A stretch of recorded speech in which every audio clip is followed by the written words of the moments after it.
Somewhere on the edge of known space, a planet burns.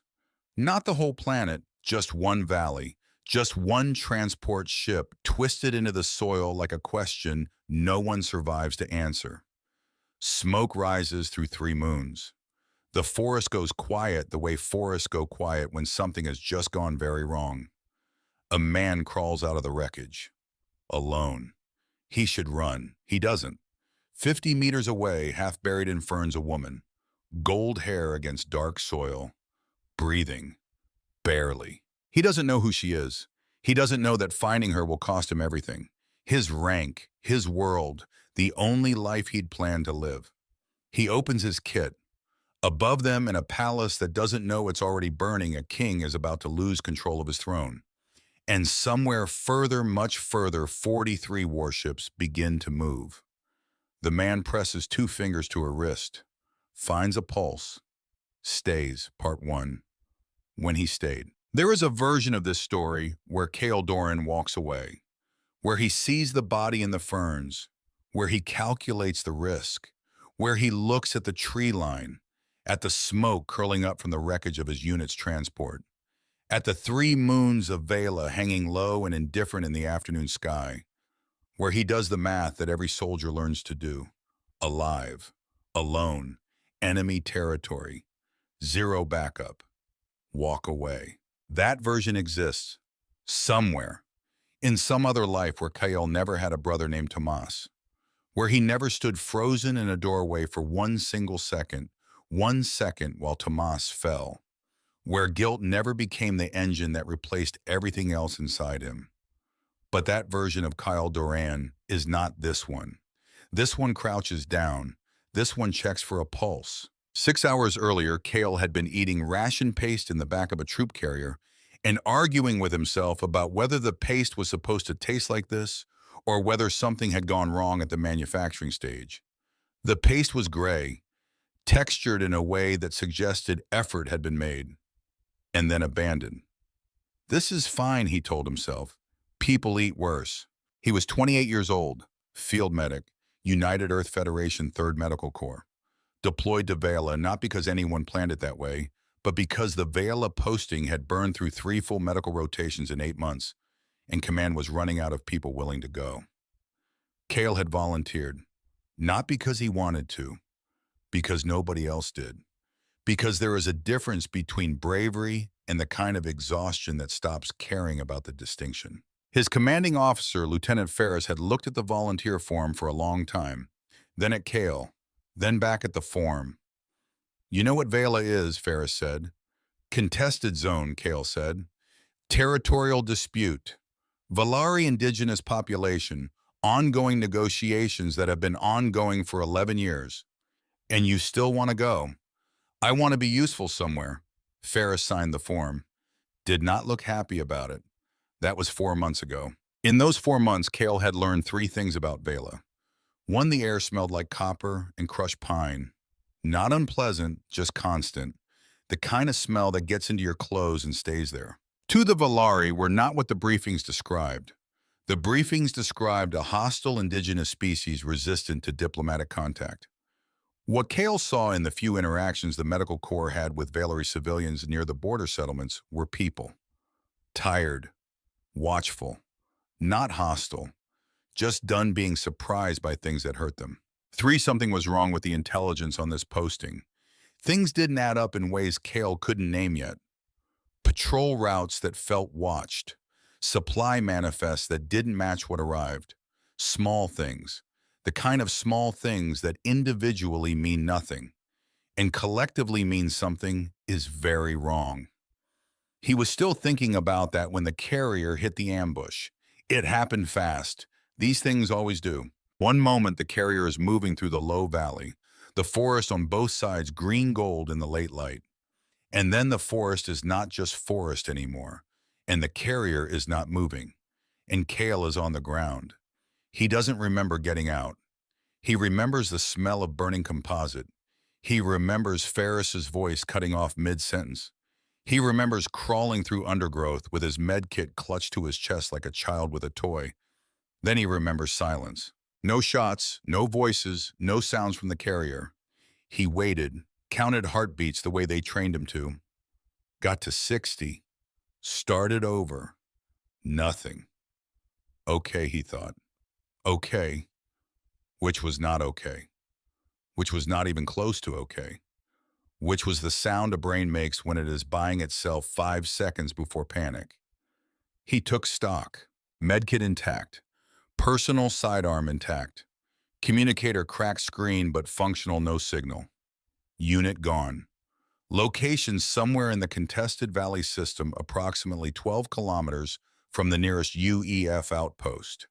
He pulled up the forest around him and thought, walk east, find high ground, signal when possible, wait for extraction, simple, clean, survivable.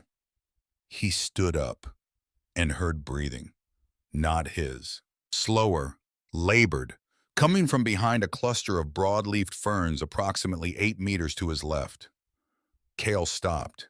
His brain ran the calculation immediately. Enemy combatant possible. Valari patrol. Survivor from his own unit. Animal Vela had fauna large enough to cause problems. Any of these. All of these. He should walk east. He knew he should walk east.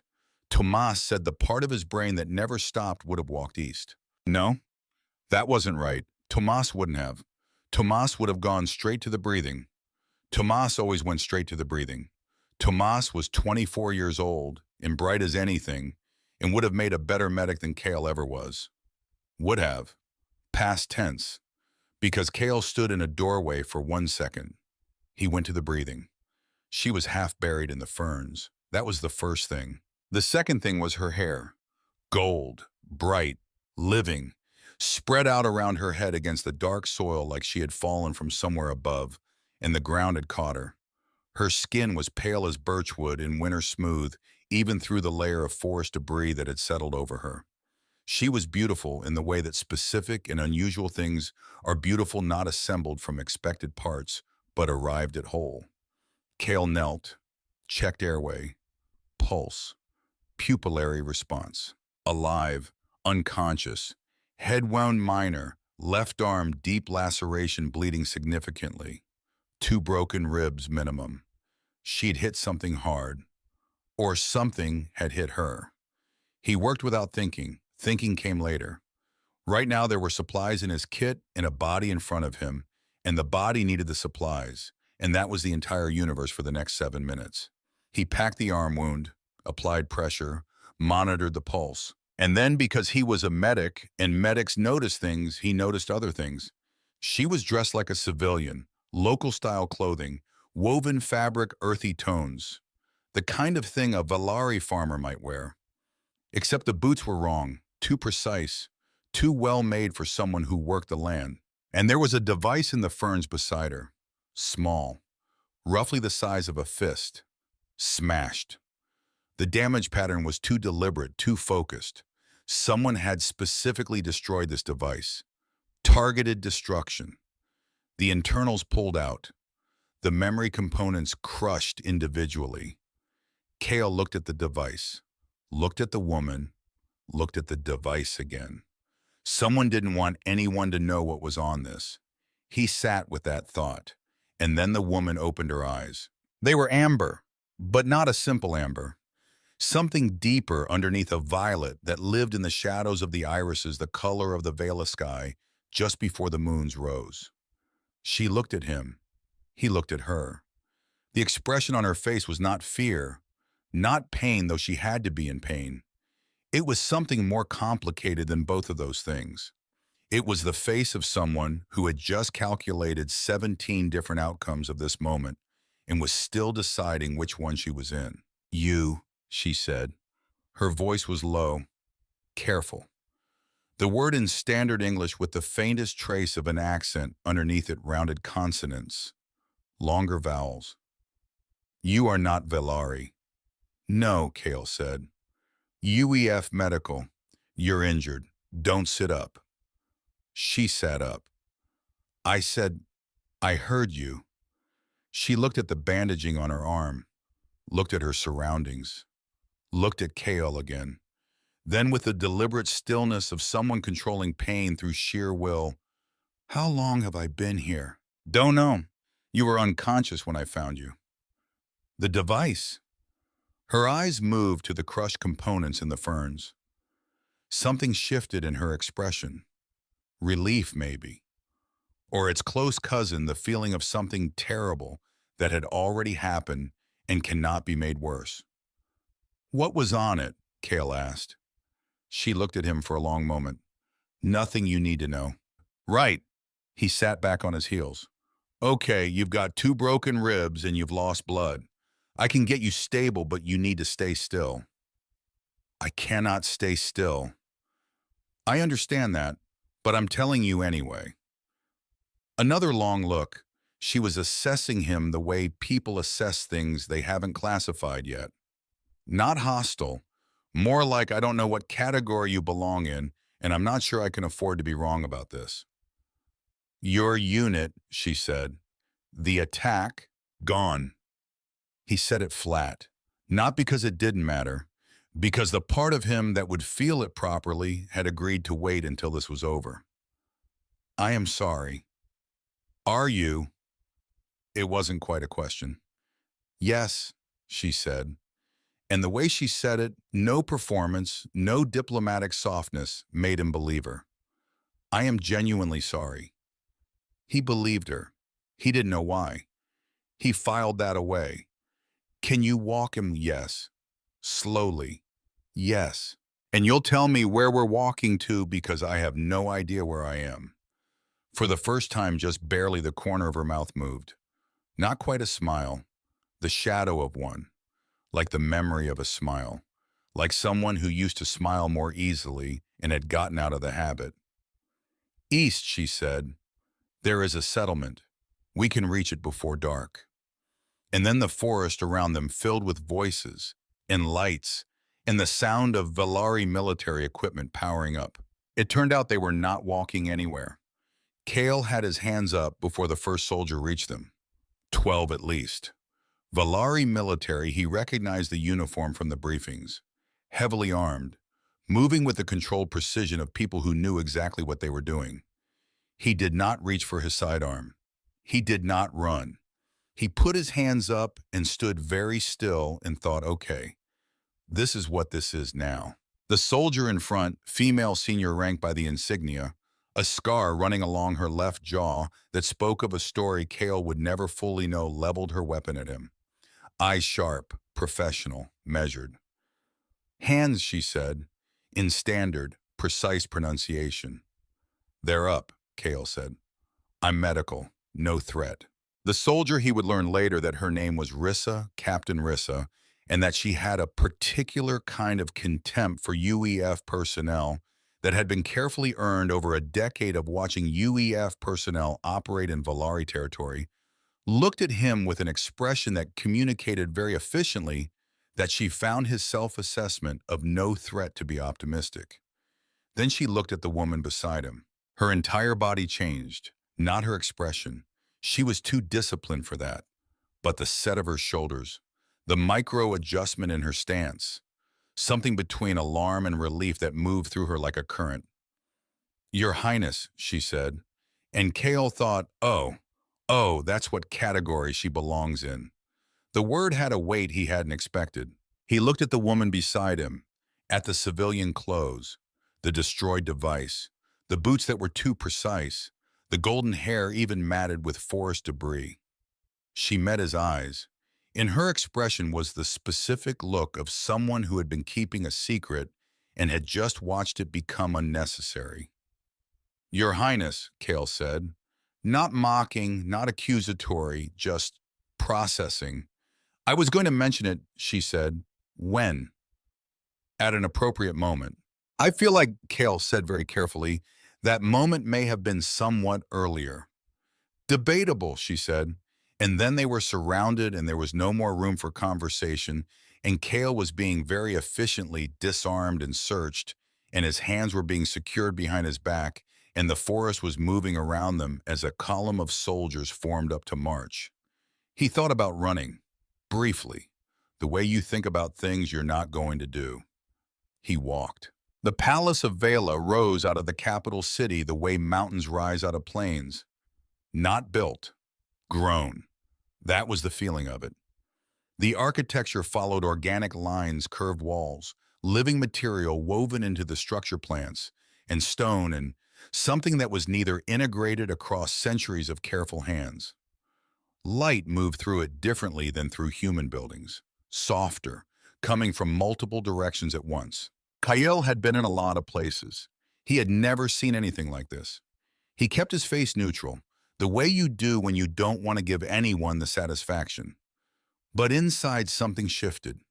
The small, stubborn part of him that had always found beauty in unexpected places was paying very close attention. We know nothing, he thought. We have been here 11 years, and we know absolutely nothing about who these people are. He filed that away too. They put him in a room, not a cell. That was the first surprise. The room had a window, a real one, not a viewport, and through it he could see the city, the curved rooftops, the bridges between buildings that were themselves alive, heavy with flowers in a color he didn't have a name for. The three moons now properly risen, hanging in a sky that had gone from copper gold to deep violet. There was a bed, simple, a table with water and something that might have been food. Guards outside the door. He'd seen at least 4 on the way in. He sat on the bed and thought through his situation with a methodical calm that was either very good training or a personality flaw, depending on who you asked. Prisoner, enemy territory, unit status unknown, no communicator, alive though, which was interesting. They'd found a UEF soldier in the woods with their princess, and they'd put him in a room with a window. That meant something. He didn't know what yet. He sat there and let his brain do what it did when he gave it space. Turn things over, look at the undersides, find the things that didn't fit. The ambush, 12 soldiers dead he had to assume, and 1 medic surviving by being far enough from the carrier when it hit. That was luck, simple luck. Except Cale didn't believe in simple luck anymore. He'd stopped after Tomas, the patrol route. He'd thought it felt watched. He'd thought something was wrong. The intelligence. The intelligence on Vela had never been quite right. The briefings painted a picture that didn't match the reality on the ground. Too simple. Too neat. The Valari as a monolithic hostile force, rather than what they actually seemed to be, a people with factions and politics and internal disagreements and a very particular exhaustion with being talked about in rooms they weren't in. Someone was managing what UEF knew about Vela, and someone had known exactly where his patrol would be. The implication of that sat in his chest like a stone. He was still sitting with it when the door opened. She had changed out of the civilian clothes, dressed now in something that fit her actual station-structured fabric, midnight blue, a kind of formality that wore itself lightly on her. The bandaging on her arm was fresh. Someone had redone it properly. She stood in the doorway and looked at him. He looked at her. The guards were visible behind her, not following her in, waiting. "Yupa," he said. "Me," she agreed. "Properly dressed this time. I find it changes how rooms receive me." "I noticed." She walked in, sat in the chair by the table with the easy posture of someone accustomed to being the most significant person in any space, but genuinely trying not to perform it. "My father will speak with you tomorrow," she said. "Tonight I wanted to—" A pause, brief, the pause of someone choosing words with precision. "I wanted to thank you." "You don't need to." "I know I don't need to. I'm doing it anyway." Her eyes were very direct, not performing warmth, actually looking at him. "You didn't know who I was." "No. You helped me anyway. That's what medics do." "Some medics," she said. "Not all." He didn't have an answer for that, so he didn't give one.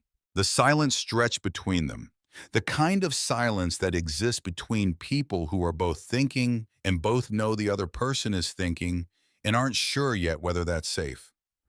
"My name is Alith," she said. "Cale," he said. "Cale Doran." "Why did you volunteer to come to Vela, Cale Doran?" He looked at her. The question was too precise, too targeted. She'd gotten information before coming here, which meant she'd asked for it. You already know, he said. I know the record. I'm asking you. He considered lying, briefly, the way he considered running earlier. My brother, he said. He died on a posting not unlike this one. There was a moment I could have... He stopped, reorganized. I chose to come somewhere that needed medics. That's all. She was quiet for a moment. Then, I'm sorry about your brother. He looked at her, the same specificity as before. No performance. Thank you, he said, and meant it. Another silence, longer this time.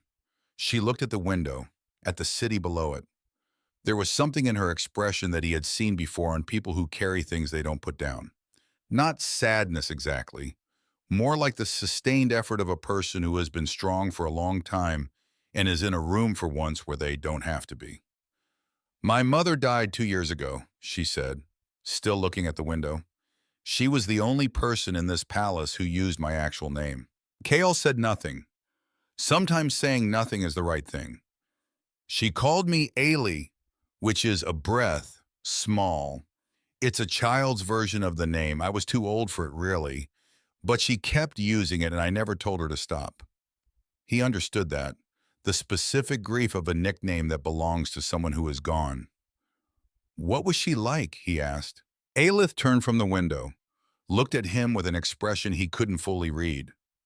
Like she hadn't expected the question. Like most people asked about the throne, and the politics, and the succession, and not about the woman. She was very honest, Aelith said. Uncomfortably so sometimes.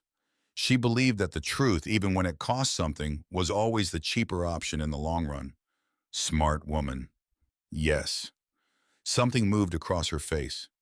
Yes, she was. She stood then, smoothed her clothes with a gesture that was so unconscious, so human that Kale almost smiled. Sleep, she said. Tomorrow will be difficult. Has anything suggested tomorrow will be easy? This time she did smile. Small. Real. The real version of that shadow he'd seen in the forest. No, she said. I suppose not. She went to the door. Paused. Kyle Doran, she said without turning around. The device that was destroyed in the forest. A pause. I want you to know that what was on it matters, not to me, to everyone. Another pause. Shorter. My mother left it for me. He sat with that. I understand, he said. She left. He sat in the room with the window in the violet-black sky and thought about dead mothers and dead brothers in the specific way that loss makes strangers recognize each other. He didn't sleep for a long time. Vorus of the Veilari was not what Kale expected. He had expected the performance of power, the things rulers do to remind you that they are rulers. He had sat through enough military briefings and diplomatic debriefs to know the grammar of authority, the distance, the silence designed to make you uncomfortable, the gaze held long enough to establish hierarchy. Vorus sat in a chair, not a throne, though there was one in the room, large and unused, draped with the same living fabric as the walls, and looked at Kale the way a man looks at a problem he is genuinely trying to solve.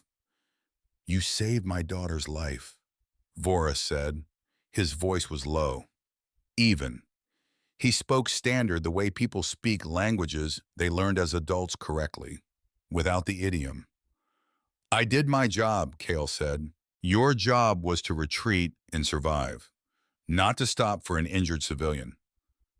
Technically correct. And yet, Kale agreed. Vorus looked at him. Why? Because she was there, he said, and I could. Vorus was quiet for a moment. That is not a strategic reason. No. Most of your people give me strategic reasons for things. I'm not most of my people. Something shifted in Vorus's expression, not quite approval, but a door that had been closed opening slightly. Rissa Kyle had learned her name and rank. By now, Captain Rissa First Guard Aelith's personal security detail, when Aelith chose to have a personal security detail, which was not always stood to Vorus's left, and watched Kale with the careful attention of someone who had learned the hard way to take nothing at face value. You will answer questions, Vorus said, fully, honestly, about your unit, your deployment, your orders. Yes. You understand we cannot trust you. Yes. And you agree to this anyway. I don't have much leverage to disagree with, Kale said. But yes, even if I did. Vorus looked at him for a long time. We will speak more, he said finally. Later. The questions came in shifts. Different officials, different rooms, the same questions in different orders and from different angles. Standard interrogation practice. Kale knew the technique because he'd been trained to recognize it, not because he'd ever been on this side of it. He answered everything as completely as he could. His unit, his deployment, his orders, his observations about what hadn't added up in the Vela posting. That last part made people pay closer attention. On the third day, he was walking a shorter hall, escorted always escorted, but the radius had expanded slightly, which he noted when he heard his name. Kale Doran. He turned.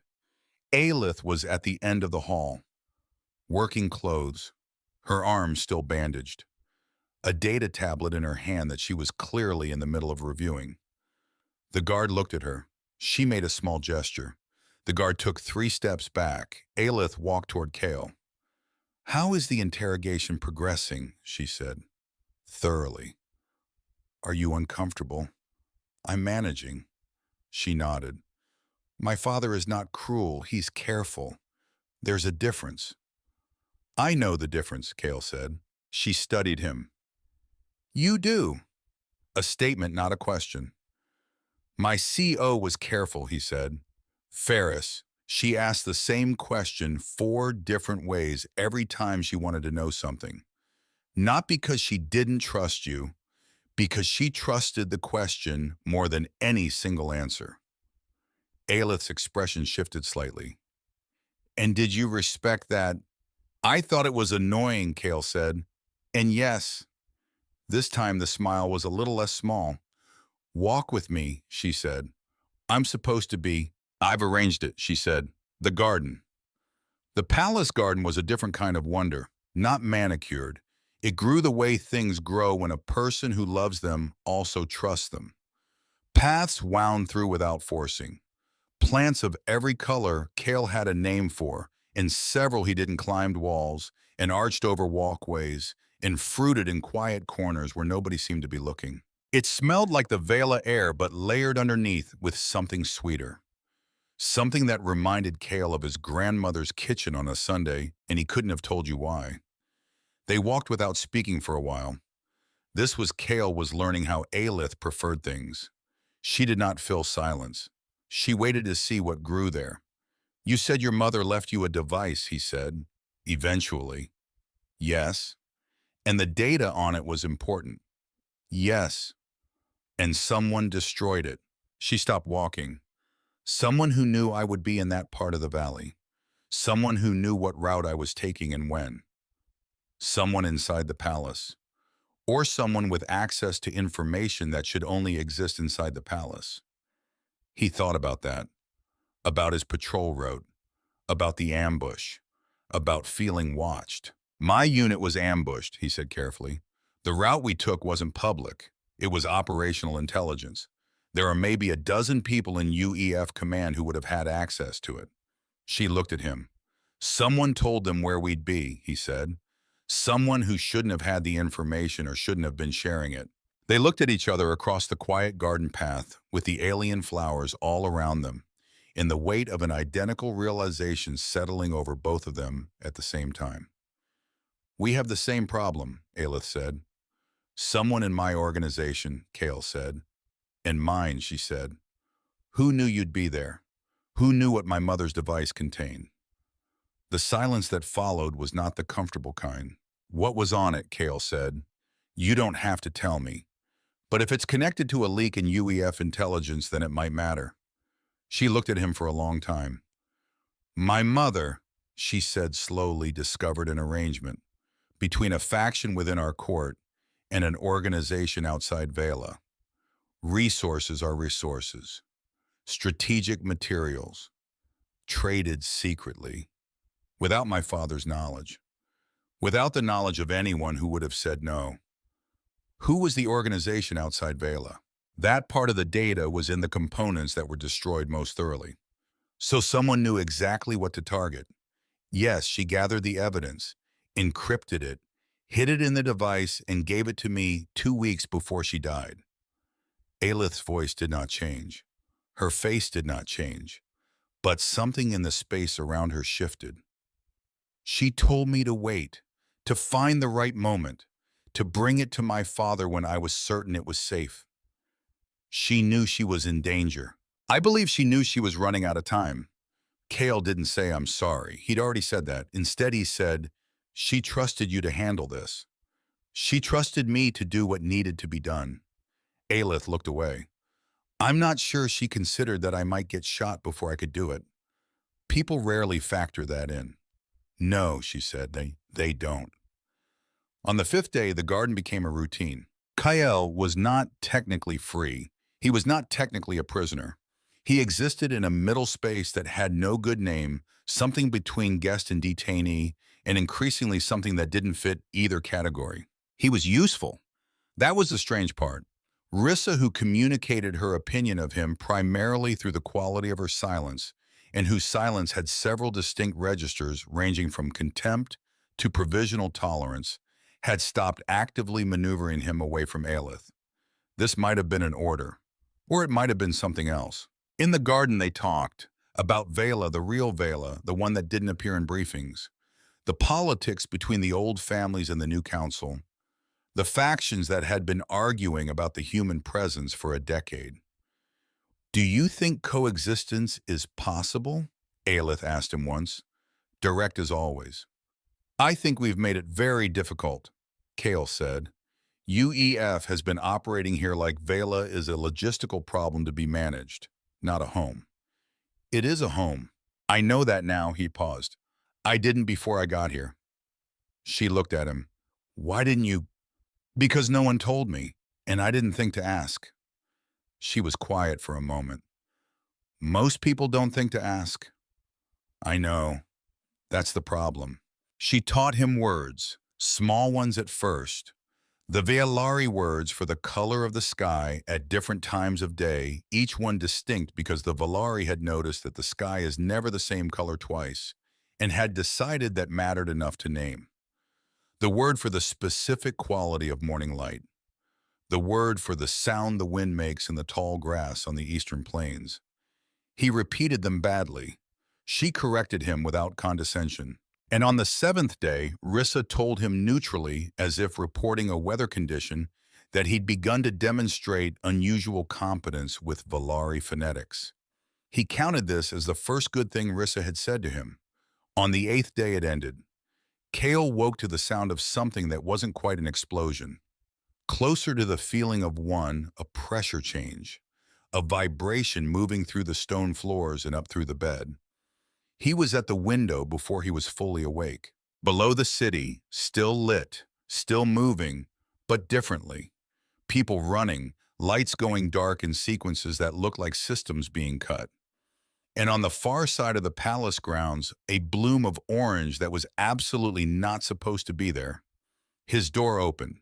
Rissa stood in it, in full armor, expression locked into the particular blankness of someone who is maintaining composure by force of will. Dress, she said. What's happening? Dress, she said again. Now. The quarters were organized chaos. Servants moving in directed streams. Guards taking positions. Someone giving orders in rapid Valari too fast for Kale to follow. Emergency lighting amber, not white, making everything feel like the inside of a dream. Rissa moved fast. Kale kept up. They came to the throne room, and it was full of sound. Voras stood at the center, older-looking suddenly than he'd seemed in any of their conversations. The kind of older that comes not from time, but from news. Aelith was already there. She looked at Kale when he entered. Something moved through her expression. The look of someone who had hoped a specific person would be in the room when things got bad and is now recalibrating because they are. General Dravek, Voris said. He did not need to say more. Kyle had read the intelligence files. He knew the name.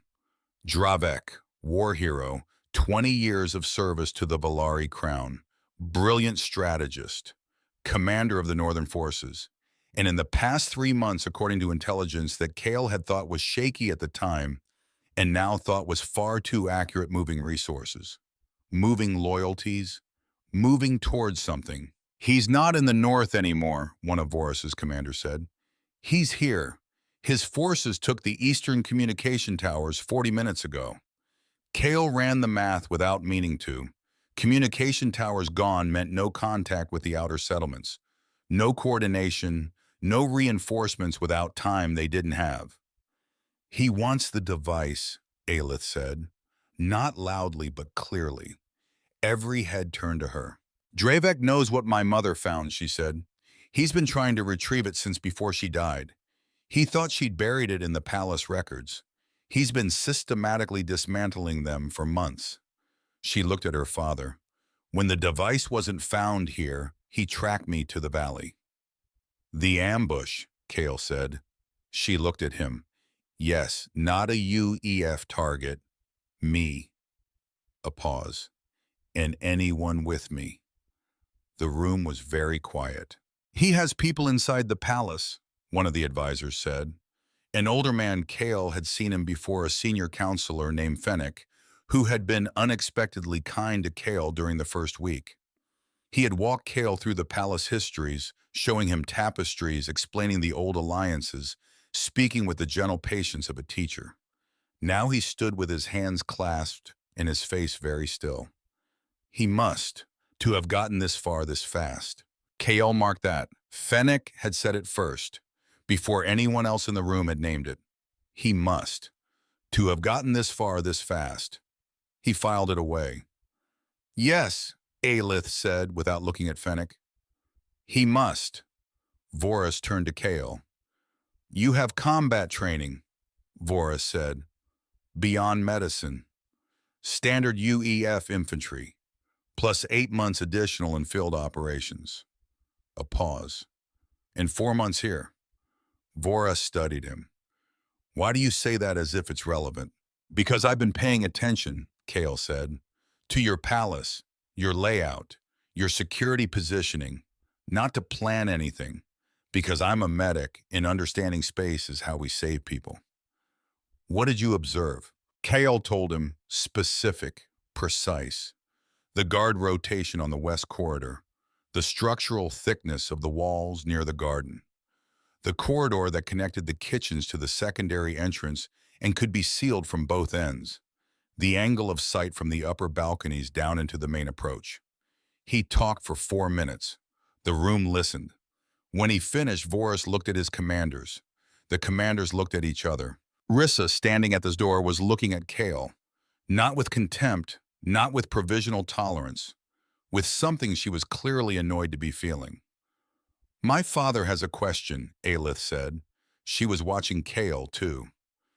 I can guess the question, Kale said. Then answer it. He looked at Voris. I'll help you. Not because you're holding me.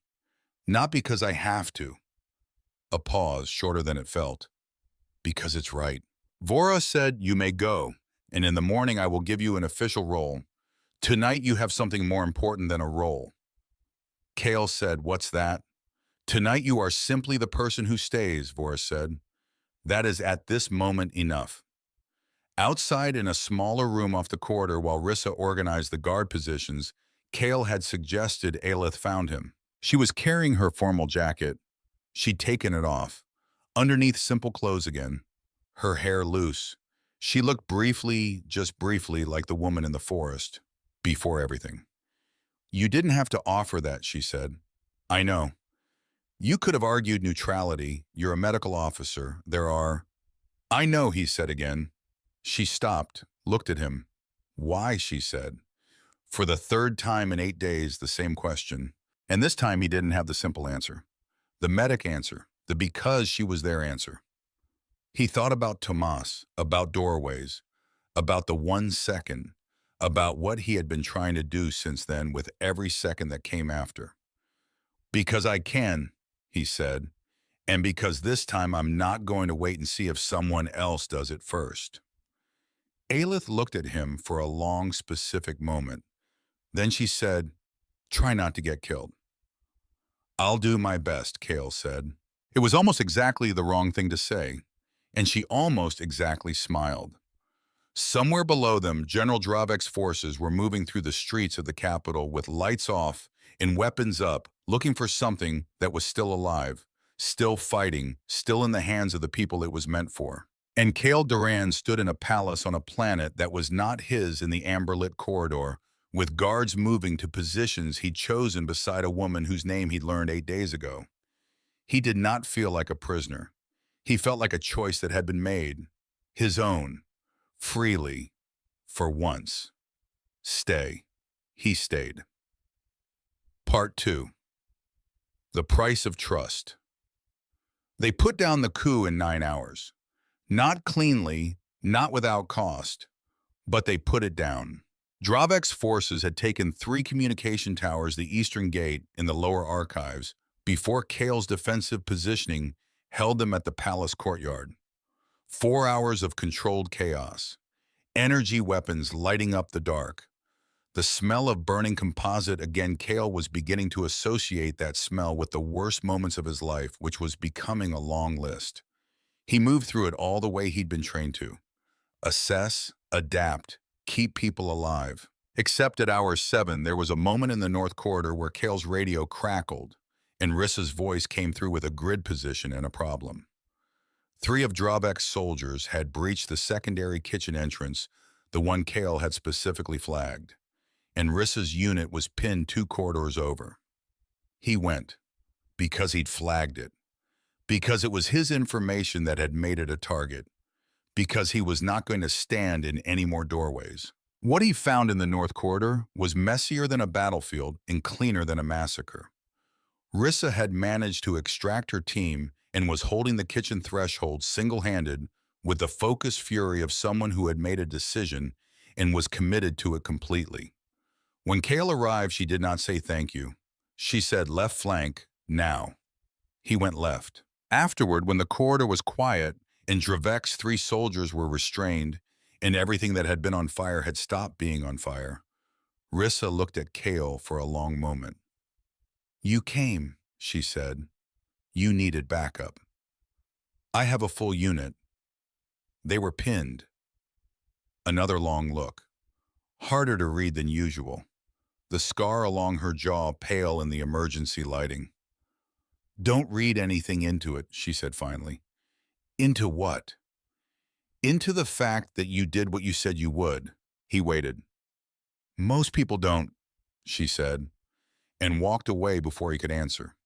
In the aftermath, Voris moved fast. Dravek's loyalists were secured, the communication towers reclaimed, loyal forces recalled from the outer settlements. The palace sealed and swept again.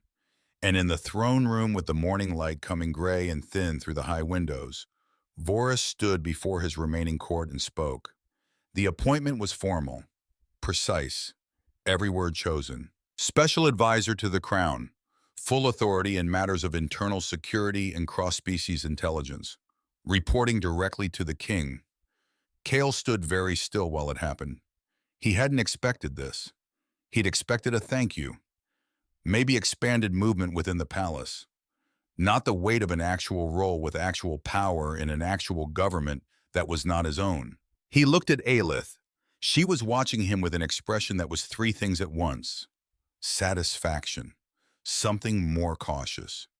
And underneath both of those, the private look of someone who has argued for something against opposition and won, and is not sure yet whether winning was the right outcome.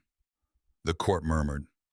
Several faces in the gathered advisors communicated very clearly that they found this development somewhere between unusual and outrageous. Kale filed every face for later. And then a young man, Valari, early 20s, sharp-eyed with the particular energy of someone who has been awake for 30 hours on excitement and bad ideas materialized at Kale's elbow. Zael, the young man said, extending a hand in the human fashion slightly too enthusiastically. Engineer, first class. Well, technically, I'm third class on paper, but that's a bureaucratic issue, not a competence issue. Kale shook the hand. Kale Doran. I know who you are. Zale grinned. It was an extremely expressive face. Every thought it had was immediately visible. I've been wanting to talk to you about the carrier wreckage in the valley. The propulsion system on your unit's transport was fascinating. Not the crash, obviously. That was terrible. The propulsion. Right, Kale said. I'm going to be very useful to you, Zale said with the confidence of someone who has been told this their whole life and has chosen to believe it. Kale looked at him, 22, maybe 23, enthusiastic in the specific way of people who have not yet been crushed by anything large enough. Smart, clearly smart in the way that ran slightly ahead of his mouth. Okay, Kale said. Okay, Zale blinked. Just okay. You said you'd be useful. I said okay. Most people argue, Zale said. I don't have time to argue. Zale beamed. It was a lot of beam for one face. This, he said, is going to be excellent. The work began immediately. Dravek was contained but not defeated. He still had forces in the field. He still had communications, different channels clearly, because he hadn't been using the towers for everything. And he had something else. Backers. Someone had funded the weapons. The cloaking technology the assault teams had used. The level of military precision required to take 3 communication towers simultaneously in a city with Valari palace-grade defenses. That required resources, serious resources, the kind that didn't come from a rogue general operating alone. The purest network, Aelith said. They were in what had become their working room. A lower chamber windowless, converted into something between an intelligence center and organized chaos. Maps on every surface. Zale had requisitioned 3 of his own devices and was running decryption sequences simultaneously. Kale had the UEF files he'd memorized during his posting laid out in rough order on a secondary table. Purist, Kale said. Explain. Radical faction, Aelith said. They've been active for 15 years. The name says everything they believe any integration between Valari and outside species is contamination. Cultural first, then eventually biological. She paused. They've been political, propaganda, pressure campaigns, never violent. Until now. Until now. What changed? She looked at him. We did the alliance negotiations that started 8 months ago. Something in those talks scared them badly enough to move from words to weapons. Kale thought about that. About 8 months ago. About when the intelligence on his posting had started feeling wrong. Who's running them? He asked. That's what we don't know. What do you know? They have resources they shouldn't have. Technology that requires either exceptional engineering talent or outside sourcing. And they knew what my mother's device contained, which means they have someone inside this palace who knew what she was collecting and who she gave it to. Kale looked at the map. Give me the palace roster.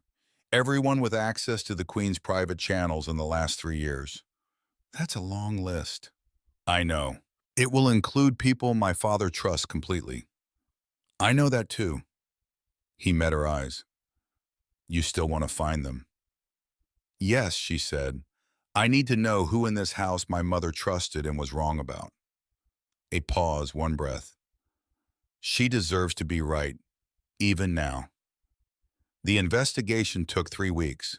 3 weeks of data, cross-referencing, patterns that appeared and disappeared and reappeared in different shapes. Zale running decryption sequences until his eyes were red. Aelith pulling palace records from memory. She had a memory that worked like a filing system, retrieving things precisely and in order, while Kale asked questions she hadn't thought to ask because she was too close to the material. They argued constantly. This communication pattern, Kale said, The timing, look at the gaps. I've looked at the gaps, and they're irregular. Encrypted channels sometimes have irregular. Not like this. This is irregular, like someone is using a different device for part of the conversation. Someone who switches to a personal communicator when the content gets sensitive. Aelith looked at the pattern, looked at it longer. That would mean the sensitive content isn't in what we have. Right. So we're looking at the edges of the conversation, the before and after. Right. She stared at the data. I hate that you're right. I know. I would like it noted. Noted that I hate it. Also noted. Zale from across the room said, "You two are hilarious." Without looking up from his decryption, neither of them responded to this. It was Zyle who found the thread. Small thing, tiny thing, the kind of thing you'd miss if you weren't looking for exactly that size of discrepancy. A communication code, used twice in Palace records, both times as a header on routine administrative messages, both times attributed to a different sender. But the code itself, the underlying structure, was the same in both cases. And it matched a code signature from Dravek's communications before the coup. Zale put it on the main display and said nothing, just pointed. Kale and Aelith looked at it, looked at each other. Who sent those messages? Kale said. Zale pulled up the sender records. The room got very quiet. Fennec, senior court advisor. The man who had been unexpectedly kind to Kale in the first week, who had walked him through the palace histories, showing him tapestries, explaining the old alliances with the gentle patience of a teacher who had been doing this for decades, who had in those early days made the palace feel less like a cage. Fennec, who had at the throne room on the night of the coup been the first one to say he has people inside the palace. He must, to have gotten this far this fast. He had said it before anyone else. Kale remembered marking that. He had filed it away, and now he understood why it had mattered. Kale stood at the display for a long time. Aelith stood beside him, her jaw set, her eyes doing the thing they did when she was processing something difficult, holding it all below very still. He was kind to you, she said quietly. Yes. He was kind to me, too. When I was young, he used to bring books from the archives, old ones with illustrations, when my tutors had given up for the day. Kale said nothing. We should speak with him, Aelith said, before we take this to my father. Yes. She turned to look at Kale, the amber purple of her eyes flat with something that was not anger, worse than anger, the specific grief of people who have been wrong about something they should have seen. If he did this, she said, it means someone who knew my mother well enough to understand what she was looking for. Someone in this inner circle helped them. Helped Dravek. Helped whoever is behind Dravek. If Kale said. If she agreed. But they both heard what the word was carrying. They found Fennec in the archive room. Of course they did, because that's where Fennec lived. In the old records, the older books, the long, careful memory of the Valari court going back centuries. He was at a reading desk when they came in. Alone, the lights low, a book open in front of him that he wasn't reading. He knew, before they said a word. The way he went still when the door opened, the specific quality of the stillness, not surprise, recognition, the stillness of someone who has been waiting for something to arrive and has now watched it come through the door. Your Highness, he said, voice steady, eyes older suddenly than Kale had ever seen them moving from Aelith to Kale and back. Fennec, Aelith said, gentle, even now. The way she said his name was the way you hold something that's already broken. Tell me. And he did, not immediately. There was a silence first, long, the kind of silence that is actually full of things trying to get out in the right order. Then my son, he said, 2 words, the whole explanation in 2 words. Dravek has him, Fennec said, his voice still steady. Steadiness has its own kind of wound. has had him for 8 months, since before the negotiations began. A guarantee, Dravek called it. A guarantee of my cooperation. He looked at his hands. Old hands, ink-stained. The hands of a man who had spent his life writing things down. He is 20 years old. He is my youngest. His mother died when he was 4, and I... He stopped. Kale watched a man not fall apart, by choice, by the discipline of decades. I never wanted this, Fennec said. His voice finally cracked. Small, like something in a wall. I never wanted any of this. I gave him small things.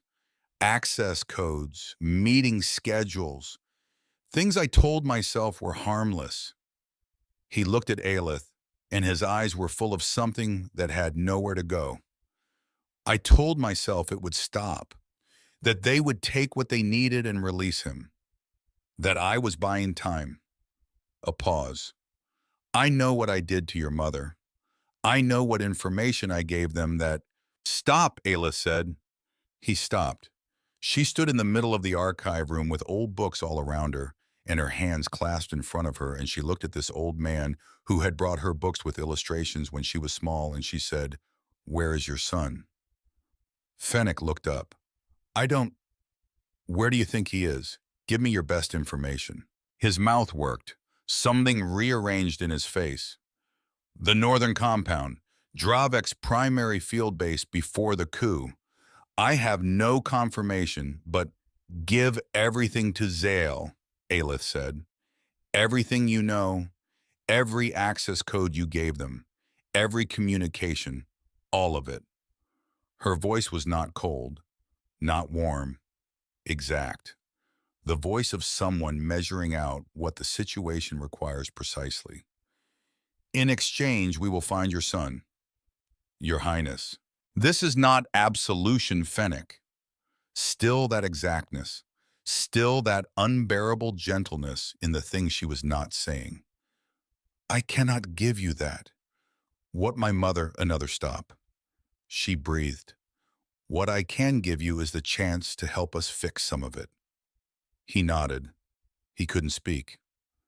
Kale looked at Aelith. She looked at him. In her eyes was the weight of a daughter who had just received information about her mother's death and would have to carry it and could not put it down. We have work to do, she said. Fennec's information broke the case wide open. Access codes, communication protocols, meeting locations. The skeleton of the entire purist operation laid bare in layers, each one revealing something worse underneath. Zael worked for 36 hours without sleeping. Kale told him to sleep. Zael said almost every 4 hours without looking up. Eventually, Kale brought him food and stood there until he ate it, which Zael did mechanically while staring at his screens. You're going to be useless if you collapse, Kale said. I'm not going to collapse. You're blinking very slowly. That's focus. That's the speed of a man whose eyes have staged a protest. Zael looked at him, then at the food in his hand, ate more of it. You're funny, he said. Aelith said you weren't funny. She said that. She said you were serious, incompetent, and very literal. That's also accurate. Can you be both? Apparently. Zael smiled, ate the rest of the food, went back to the screens, but his posture was slightly less like a man propped up by determination and slightly more like a man with fuel. Progress. The ceremony was Aelith's idea, which in retrospect, in the very clear retrospect of everything that happened after Kale wished he had pushed back on harder. Though even as he thought this, he knew it wouldn't have made a difference.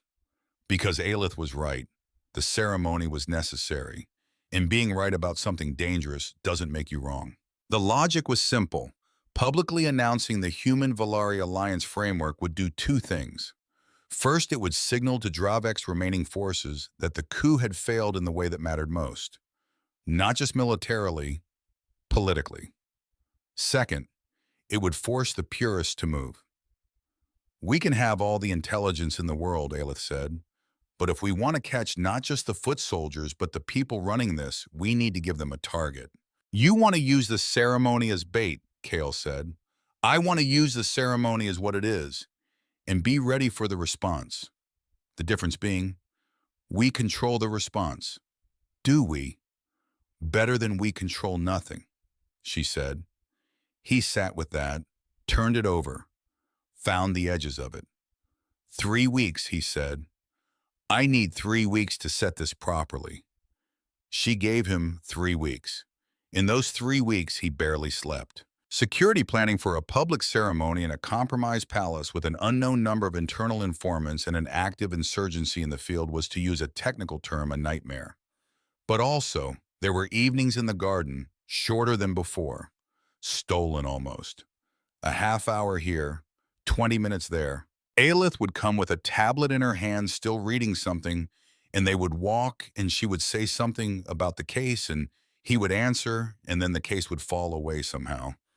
The way it does sometimes when you've been inside a problem too long and you need to remember there's a shape to the world that isn't the problem. She told him about the star system as seen from the palace tower, showed him how the Valari navigated by the moons, not by their position alone, but by the color shift at their edges, which changed with atmospheric conditions and had been used for weather prediction for 1,000 years. He told her about the landscape of his home, the specific way the rain felt there, not like a weather event, but like the sky changing its mind.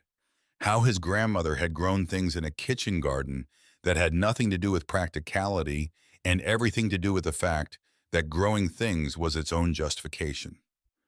She sounds wonderful, Aelith said. Kale said.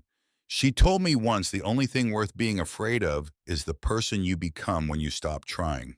Aelith was quiet. She sounds like my mother, she said, very quietly.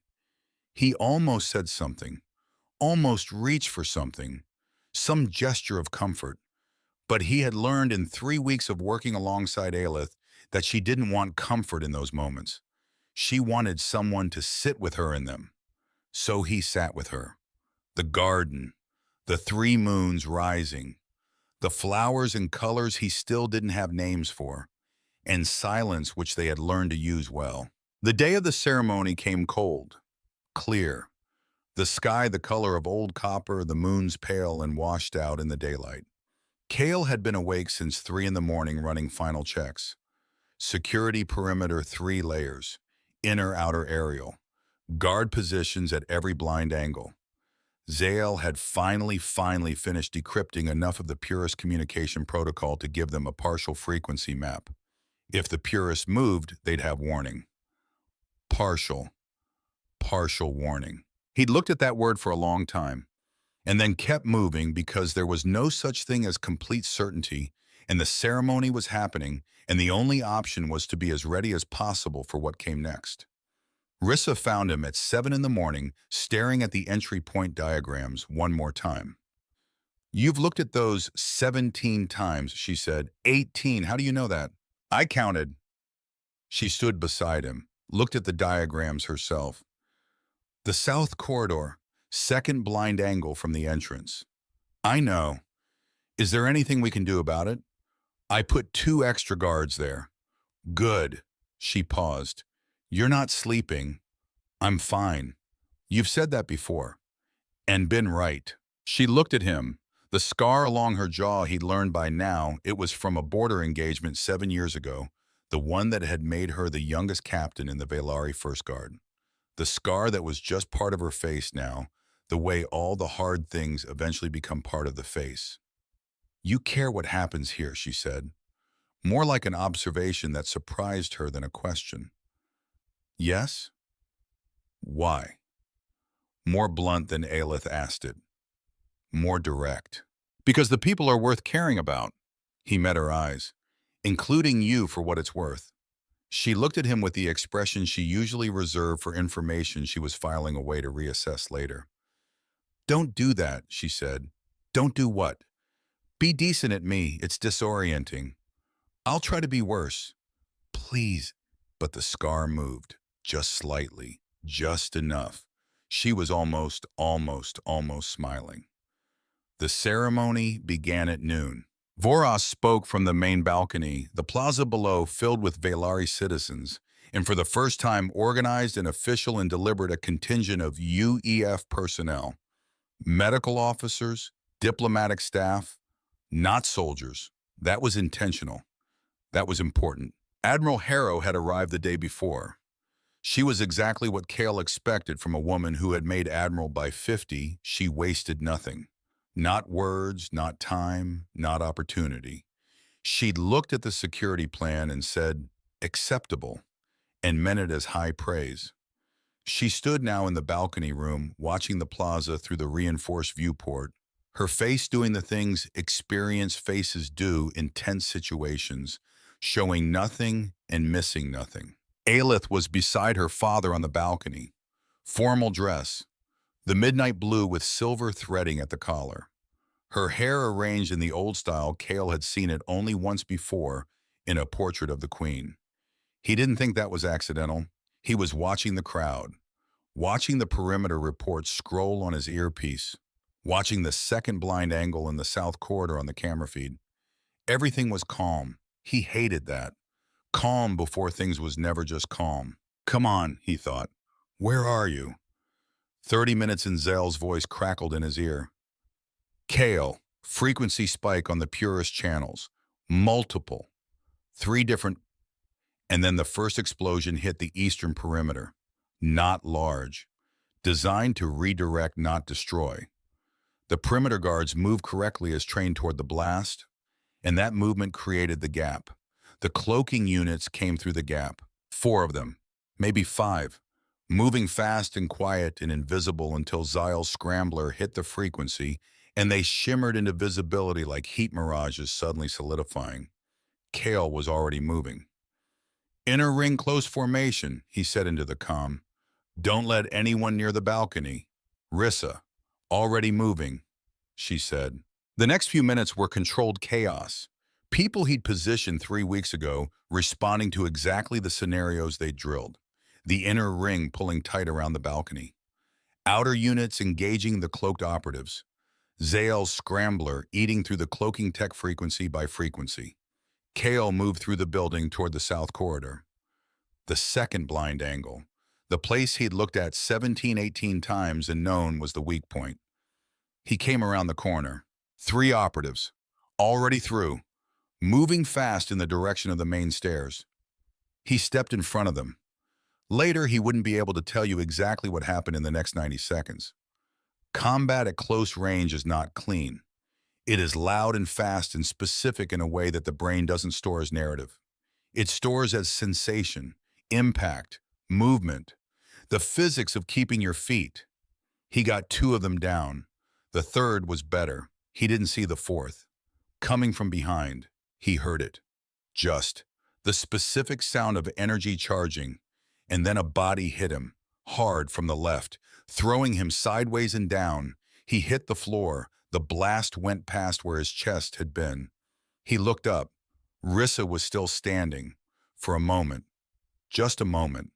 Her body absorbing information that her face hadn't processed yet. The blast had caught her in the side. The armor was good, not good enough. She looked down at him.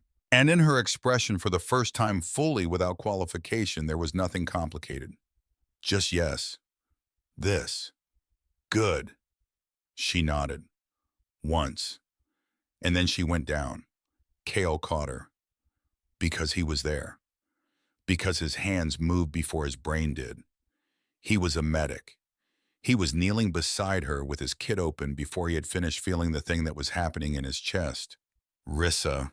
Her eyes found his, clear, focused in the specific way that people are focused when they are using everything they have left to stay present. Don't, she said. Don't what? Don't do the face. What face? The one you make, when you're trying to fix something you already know. She looked at him. I know too. I'm not afraid of it. He kept working, because that was who he was. Because stopping meant something he wasn't ready for. You came, he said. His voice was doing something he couldn't control. I didn't even call you to that position. I know. Small, almost like a joke, almost. I decided. Her hand found his arm, the lightest weight. I decided on my own, which is I want you to know that. It was my choice. Rissa, I was wrong about you, she said. When you arrived, I thought, a pause, the breath getting harder to manage. I have seen so many outsiders come here, so many people who came with good intentions and no understanding of what that meant. And I thought you were, I know what you thought. Let me say it, her eyes sharp on his face. I thought you would leave when it cost something. Everyone leaves when it costs something. Her hand on his arm's small pressure. You didn't. He couldn't speak. That matters, she said. What you did here, it matters.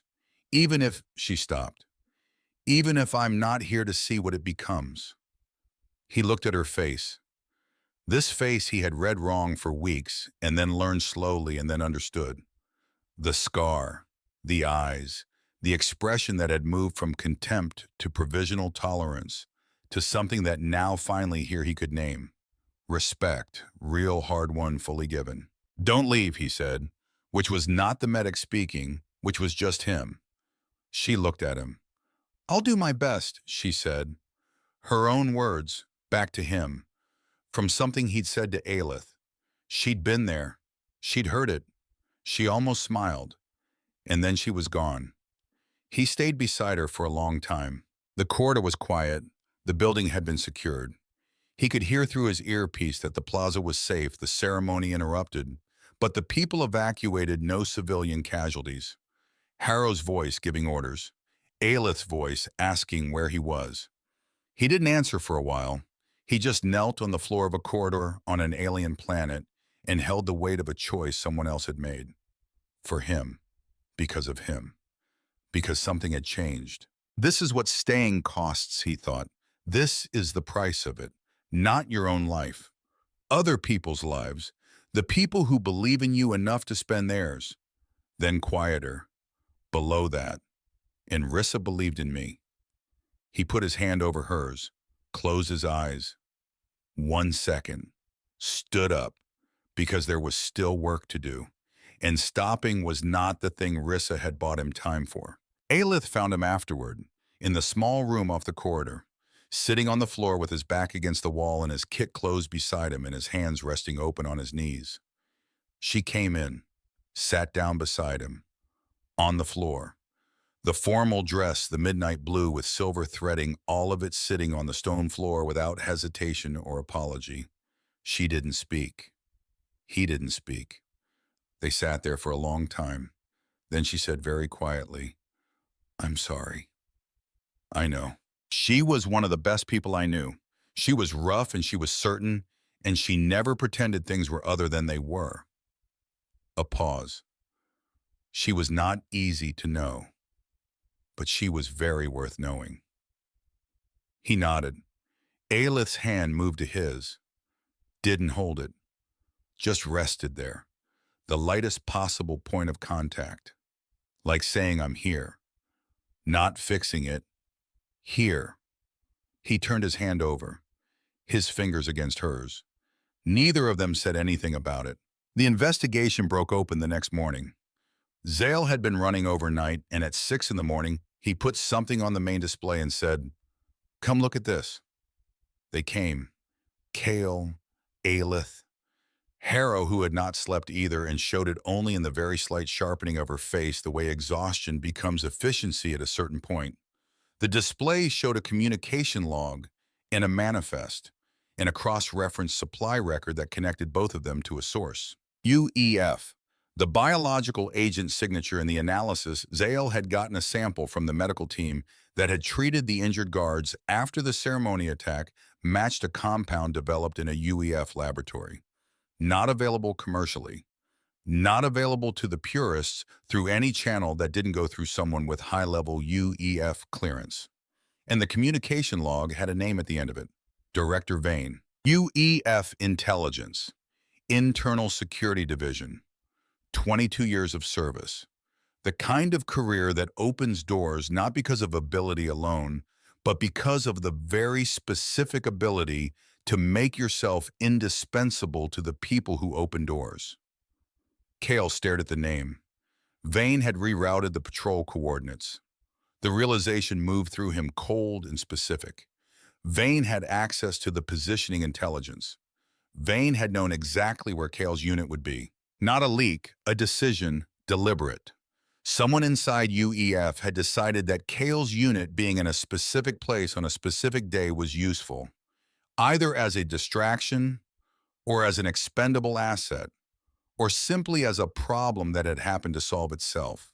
He's been in contact with the Purist leadership for 2 years, Harrow said, reading from the decoded log with the flat precision of someone who has received bad news before and learned the value of not reacting until there is room to. Supplying information, supplying materials.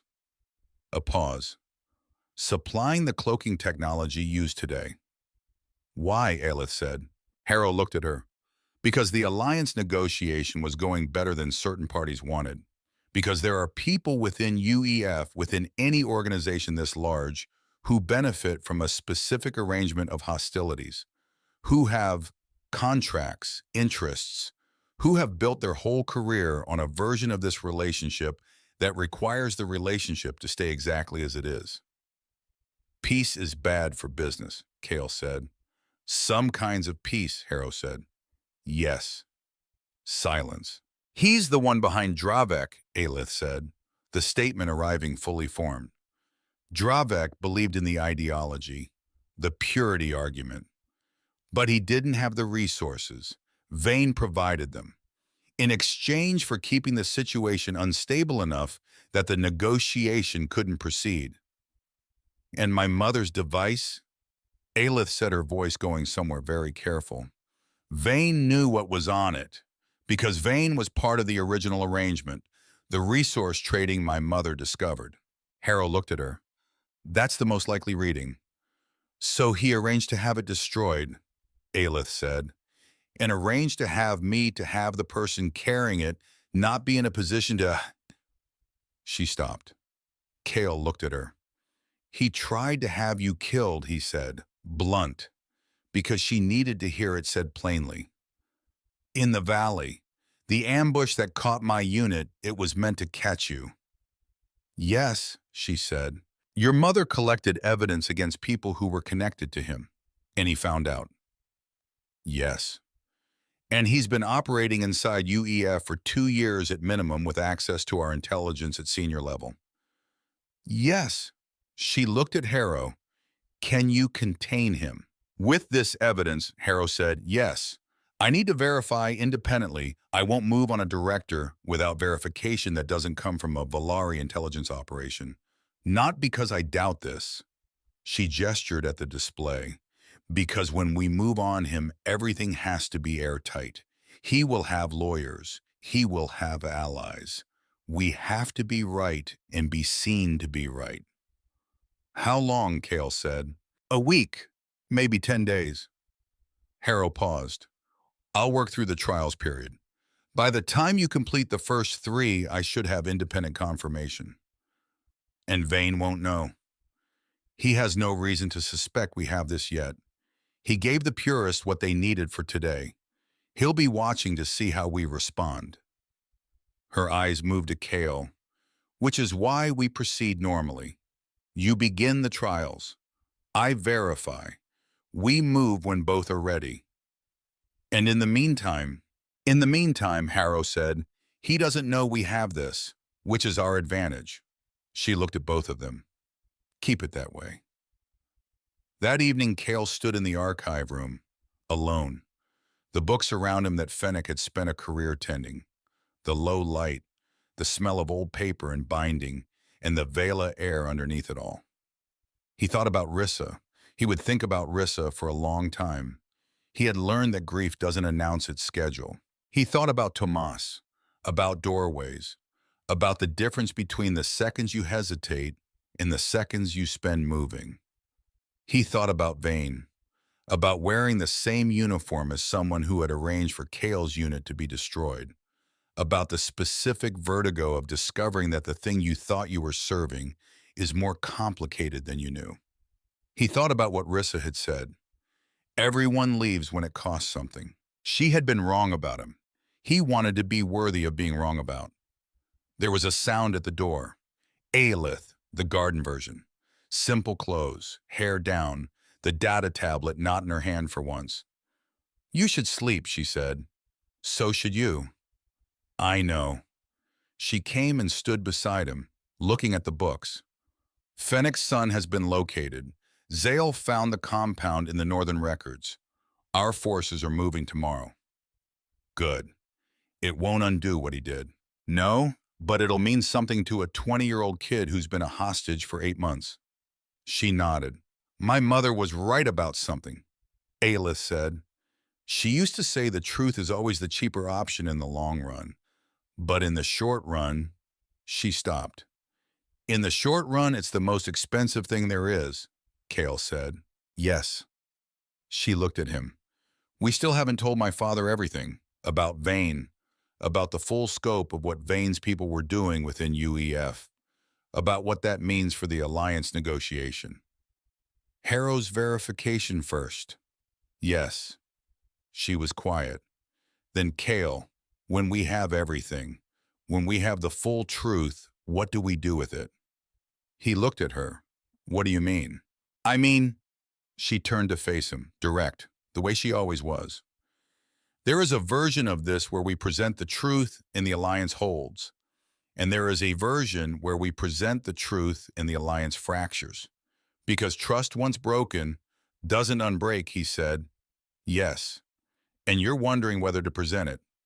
I'm wondering what you think. He sat with that, genuinely sat with it. Not the automatic answer. Not the answer he would have given 4 months ago before Vela, before Rissa, before a garden and 3 moons, and learning the word for morning light. Your mother believed the truth was the cheaper option in the long run, he said. Yes, she was right, Cale said. Whatever the alliance cost to begin with honesty, it costs more without it. Because you'd be building on something that isn't solid. And someday the weight of it would crack the foundation. Aelith looked at him for a long time. You know, she said quietly, when Rissa told me she was wrong about you, I wasn't surprised. She paused. I was relieved, because I had already decided I was right about you, and Rissa was very rarely wrong. He couldn't find words for that, so he didn't try. He just stood beside her in the archive room with the old books around them, and the Vela night outside the high window, and the weight of everything coming. And she was beside him, and that was for now, for this moment, for the space between what had happened and what was coming enough. 3 days later, a new signal appeared on the Valari long-range sensors. Zael found it at 4 in the morning and did not bother to decide whether it was the right time to knock on doors. He knocked on doors. Cale opened his, took one look at Zale's face. How many ships, he said. Zale held up the sensor reading. Cale looked at it. He thought, of course. Of course, because nothing is allowed to be just one thing. The Vidian fleet, on the edge of Valari space, moving slow and deliberate in the way of forces that are not in a hurry because they have already decided the outcome. He thought about the trials, the 5 tests he was going to have to face before the Valari Royal Council would accept him, before the alliance could be formalized, before any of this became the thing they needed it to be. He thought about the fact that he was going to have to do those trials now. Immediately, while the fleet was moving, while Harrow was verifying the Vane case, while Fennec's son was being extracted, while Aelith was managing a palace that had been through a coup and a ceremony attack in 6 weeks, he thought, I don't know if I can do this. And then below that, but I'm not going to find out by standing in the doorway. He got dressed. Part 3, The Oath of the Outsider. The trials began at dawn. No ceremony, no speech, just an elder in gray robes appearing at Cale's door in the dark hour before the sun and saying in very precise standard English, it is time. And Cale, who had not slept anyway, said okay, and pulled on his boots. He had been told there were 5 trials. He had not been told what they were. This was apparently traditional, which was the Valari way of saying, you don't get to prepare, you get to be who you are, and we will see if that is enough. Aelith had told him this 2 nights before, standing in the corridor outside the intelligence room with star charts in her hand and exhaustion in her eyes, and something else underneath both of those. Something that moved like fear but held itself too still to be named. "I can't tell you what the trials are," she said. "I know. I want to. I know that too." She looked at him. "You're not afraid." "I didn't say that." "You look. I look like someone who has run out of time to be afraid in." He met her eyes. "That's different." She was quiet for a moment. "Aelith." He said her name the way he'd learned to say it. Not the formal version. Not the princess version. Hers. "Whatever the trials are, I've been facing what I'm afraid of since I got here. I don't think they're going to show me anything new." She looked at him for a long time. "You might be surprised," she said. She was right. The first trial was the forest. Specifically, the Valari forest on the eastern edge of the capital. Ancient, dense. The kind of forest that has its own weather, in its own time, and its own opinion about whether you belong in it. The elder gave him the ancestor sphere. Heavy, warm somehow, pulsing faintly against his palms like a slow heartbeat. "Carry it to the sacred grove," the elder said, "before the third sun reaches the horizon." He looked at the forest. He looked at the sphere. "Okay," said his brain, "this is fine. This is a forest. You've been in forests." He had been in forests. Not like this one. The Valari forest moved. Not dramatically. Just the way living things move when they are large enough and old enough to have developed preferences. Roots that weren't there on the way in. Branches that redirected. Paths that suggested themselves and then quietly stopped suggesting. 4 hours in his legs were burning. 6 hours in the sphere had gotten heavier. He didn't know how. Physics had not been consulted on the matter. 7 hours in the noxious gas came through vents in the rock face he was climbing. Green. Thick. The kind of smell that is its own argument against continuing. He pulled his shirt over his face. Kept climbing. Because somewhere between the 4th and 5th hour, when his muscles had moved past the point of complaining and into the quieter territory of pure sustained effort, he had stopped thinking about the trial and started thinking about Rissa, about what she had said. Everyone leaves when it costs something, and about what it meant to be the person who didn't. It wasn't nobility, he was clear on that. It wasn't bravery in the clean story-shaped sense. It was something simpler and harder than that. It was the understanding that some things are worth the cost, and that you don't always know which things until you're already paying. He reached the top of the rock face with his arms shaking, hauled himself over the edge, lay on his back. Tishham.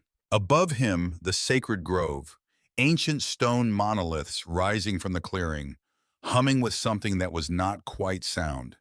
He placed the sphere on the altar, collapsed to his knees, and somewhere in the trees around him, voices of the watching Valari rose in something he didn't have words for. Not applause. Older than applause. The sound of recognition. The second trial was the spacecraft. 400 years old, in a cavern that smelled like deep time. Hull intact. Engines cold for a century at minimum. "Repair it," the trial elder said. "Fly it through the asteroid belt of Cathala." Kale looked at the ship. The ship was magnificent, ancient and curved and specific in the way of something built by hands that understood what they were building. Every element in conversation with every other. He had no idea how it worked, which was the point. He stood in front of an alien spacecraft 4 centuries old and had to make himself not reach for what he knew and instead reach for what he could learn. He called Aelith on the communicator. She wasn't supposed to help him. But she could, the elder had specified, slightly reluctantly answer direct questions. 1 question per hour. "First question," Kale said. "Where is the primary ignition?" "Lower left of the central console. It looks like I see it." "That was fast." "I recognized it. It's similar to—" He stopped. "Never mind how." "Second question. How do the propulsion coils work?" A pause, and then Aelith began to explain. Precise, patient. The way she always explained things without condescension, with the particular care of someone who actually wants you to understand and not just to follow instructions. He listened, adjusted, tried, failed, adjusted again. 3 hours later, the engines came to life. The sound they made was extraordinary, deeper than human engines, more resonant, like a voice finding its range after a long silence. Kale sat in the pilot's seat and felt the ship come alive around him and thought 400 years. This thing has been waiting 400 years, and it still works. He flew it through Cathala's asteroid belt with his hands on controls he'd learned in 3 hours, and his eyes on a star map written in a language he'd only partially mastered. He made it through. Just. The elder watching from the monitor station said something in Old Vailari that Zael later translated as approximately not elegant but honest. Kale decided to take it. The third trial was negotiation. A merchant named Graythor, who was everything a person describes when they say difficult. Older, sharp, self-satisfied in the manner of someone who had won every negotiation he'd been in for 40 years and had started to find it boring.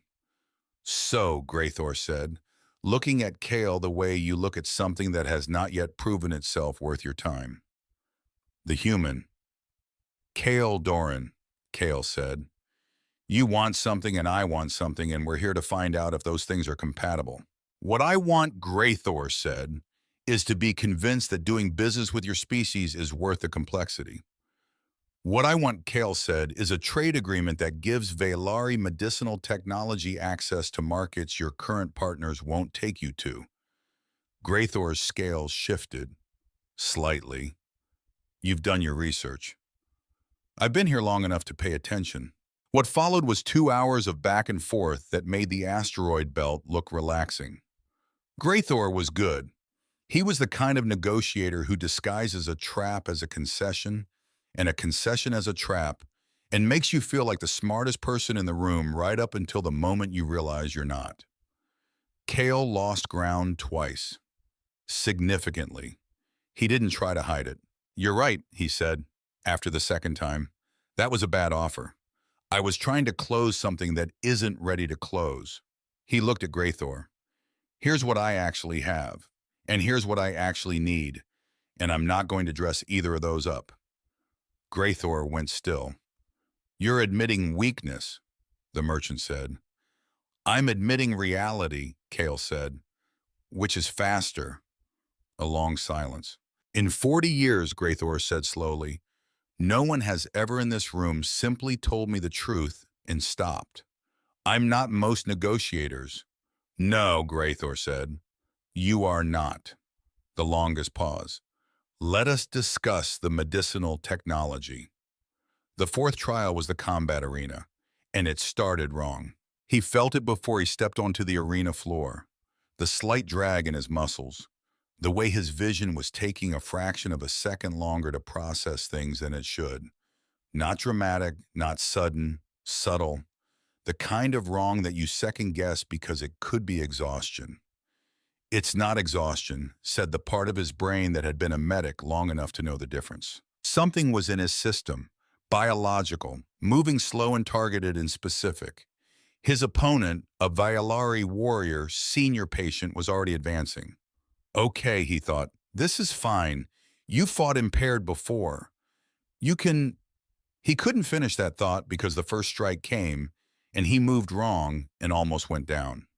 He caught himself. Barely. Focus, compensate. Your reflexes are slow, so make them deliberate. Your strength is reduced, so use their momentum. You know this. He knew this. He fell 3 times, got up 4. Because that was the math. That was the only math that mattered. His body was arguing with him in terms that were becoming difficult to ignore. The biological agent whatever Vane's people had introduced, and when in the days before the trial, when Vane was growing desperate, when the net was already closing around him, even if he didn't fully know it yet, was working methodically, narrowing the gap between him and his limits. He completed the required combat forms. He was not sure how.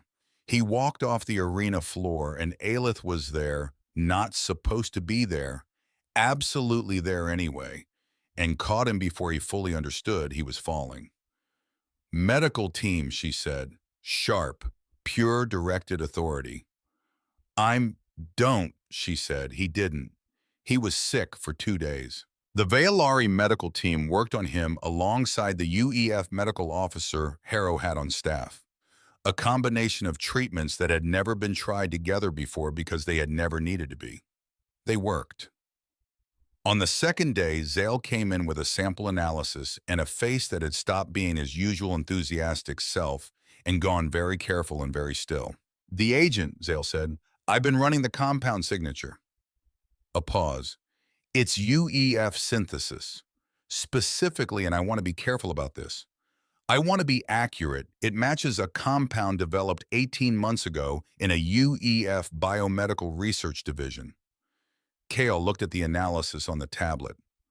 Vane, he said. His division had oversight of that research program, Zale said. It doesn't prove he authorized this directly, but someone with access to his division's resources got this into your system on the day of the combat trial. Kale handed back the tablet. Add it to the file. Zale added it to the file.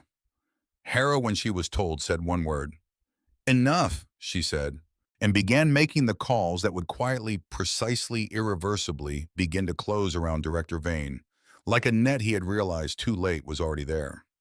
She had spent the days of Kale's first 3 trials verifying. She had what she needed. Vane's desperate gambit with the biological agent had only made the evidence more complete. The 5th trial was the memory chamber. Small room, stone, one door in, one door out, no windows, no light source that Kale could identify, and yet the room was perfectly evenly lit. And on the wall, in old Veilari script that he had learned barely enough to read, "What has kept you here?" He sat down on the floor. He had been given no instructions for this trial, no time limit mentioned, no opponent, no task except be in this room with this question. He sat with it, the way you sit with questions that have too many true answers. He thought about the medic's training, the assignment, the practical necessity of being somewhere that needed someone. He thought about the guilt. Tomas, the doorway, 1 second, the reason he'd stopped hesitating. He thought about Aelith in the forest, gold hair against dark soil, not knowing who she was, not caring. The decision that had felt like pure reflex until he understood it wasn't. He thought about Rissa, about the cost, about what it means to be worth staying for. He sat there for a long time, and eventually, not suddenly, not dramatically, the way real things arrive, rather than perform ones, he knew the answer. It wasn't guilt that had kept him here. Guilt had brought him to Vela. But guilt doesn't sustain anything. Guilt runs out. It burns fast and leaves nothing useful. What had kept him here was something else. Something he hadn't let himself name because naming things makes them real and real things can be lost. He named it anyway. He stood up, walked to the wall, pressed his hand against the stone beside the words, spoke quietly in halting Veilari that was still broken in 3 places, but meant what he meant it to mean. What has kept me here is what I found when I stopped running from what I lost. The door opened. He came out of the chamber to find the entire royal council waiting, and Vorus, and Aelith standing slightly apart from the group with her hands clasped and her face doing the thing holding everything below the surface while the surface stayed clear. The chief counselor stepped forward. Old, very old, eyes that had been watching things for so long they had stopped being surprised by most of them. Kale Doran, the counselor said, you have 1 trial remaining. I know, Kale said. The trial of unity. It is the final and most significant. A pause. It is not a physical test. I know, the counselor gestured. 2 doors, real ones this time. Wood and iron and age in an arched frame at the end of the council chamber. Plaques on each. Kale moved forward to read them. The first, this path confirms your completion of all trials. Your status as a member of Valari society will be recognized. To proceed, you must use the data contained in the late Queen's communication records as evidence in your testimony. The records are not yours to use. They were entrusted for a specific purpose, but the trial outcome will be secured. The second, this path refuses the use of the Queen's private records. Your testimony stands on what you have earned through the trials alone. The outcome is uncertain. You may fail. He read them twice, not because he needed to, because he wanted to make sure he understood exactly what he was choosing. He thought about Aelith's mother, about what the woman had built, what she had gathered, who she had trusted with it. He thought about a woman who believed the truth was always the cheaper option in the long run, who had paid a very high price for that belief, and had still left the evidence in her daughter's hands because she trusted her daughter to know what it was for. Using those records for his trial, for his benefit, for a purpose that was not the purpose they existed for, would be a small violation. In a world of large violations, a small one, maybe forgivable, maybe even pragmatic. But he chose the second door. He didn't hesitate. He had been done with hesitation since a doorway in 1 second and a brother who should still be alive. He walked through. The chamber on the other side was the same council room, every face watching him. He stood before them and gave his testimony using only what he'd earned: the trials, his conduct since arriving on Vela, what he had done and what it had cost and what he understood now that he hadn't when he came. He did not make it a performance. He just told the truth, which was what he had. When he finished, there was silence.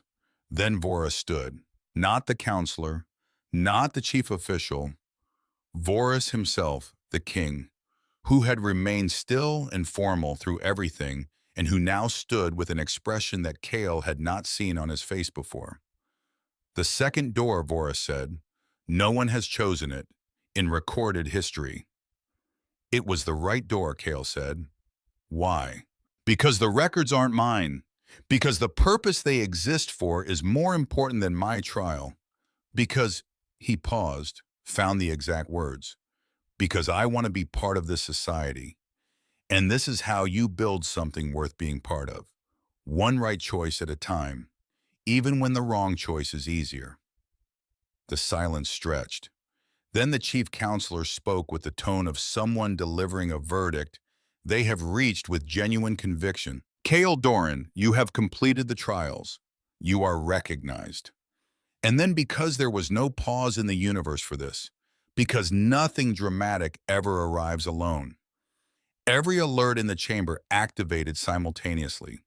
And Zael's voice came through every available speaker, saying with the specific energy of someone who has very bad news and knows how to deliver it fast. The Vidian fleet, they're here. Full advance formation, 43 ships. And this is the part I really wish I wasn't saying. They have our defense grid coordinates. All of them. Every Valari defensive position. Someone gave them the map. The room moved fast, which is what rooms full of military commanders do when bad news arrives. They stop being a room and become a machine. Harrow was already at the communication station. Kale was beside her in seconds. Aelith on his other side. Vorus behind them, steady in the way of people who have survived enough crises to have a relationship with them. Someone gave them the grid, Harrow said. Our defensive positions are specifically keyed, Aelith said. That information exists in 2 databases, ours and UEF, Kale said. They looked at each other. Vane, Harrow said. He knew the alliance would formalize this week. He knew about the trials. He knew if Kale completed them, he needed to act before the alliance was official, Kale said, before it became a political reality that would end his ability to maintain the status quo. He turned to the tactical display. He gave the Vidians the grid, expected them to neutralize Violari defenses before we could respond. Are they neutralized? Vorus asked. Not yet, Zael said, appearing from somewhere with a tablet and a face that had decided this was a problem and was going to fix it. He gave them the coordinates, but he didn't give them the access codes.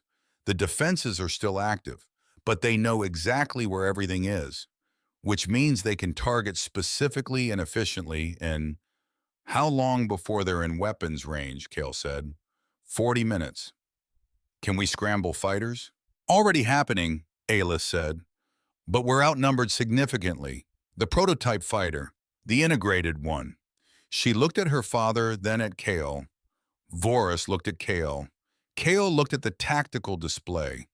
At 43 ships moving in a formation that had their defensive grid coordinates. At the numbers that didn't favor anyone in this room. Tell me about the prototype, he said.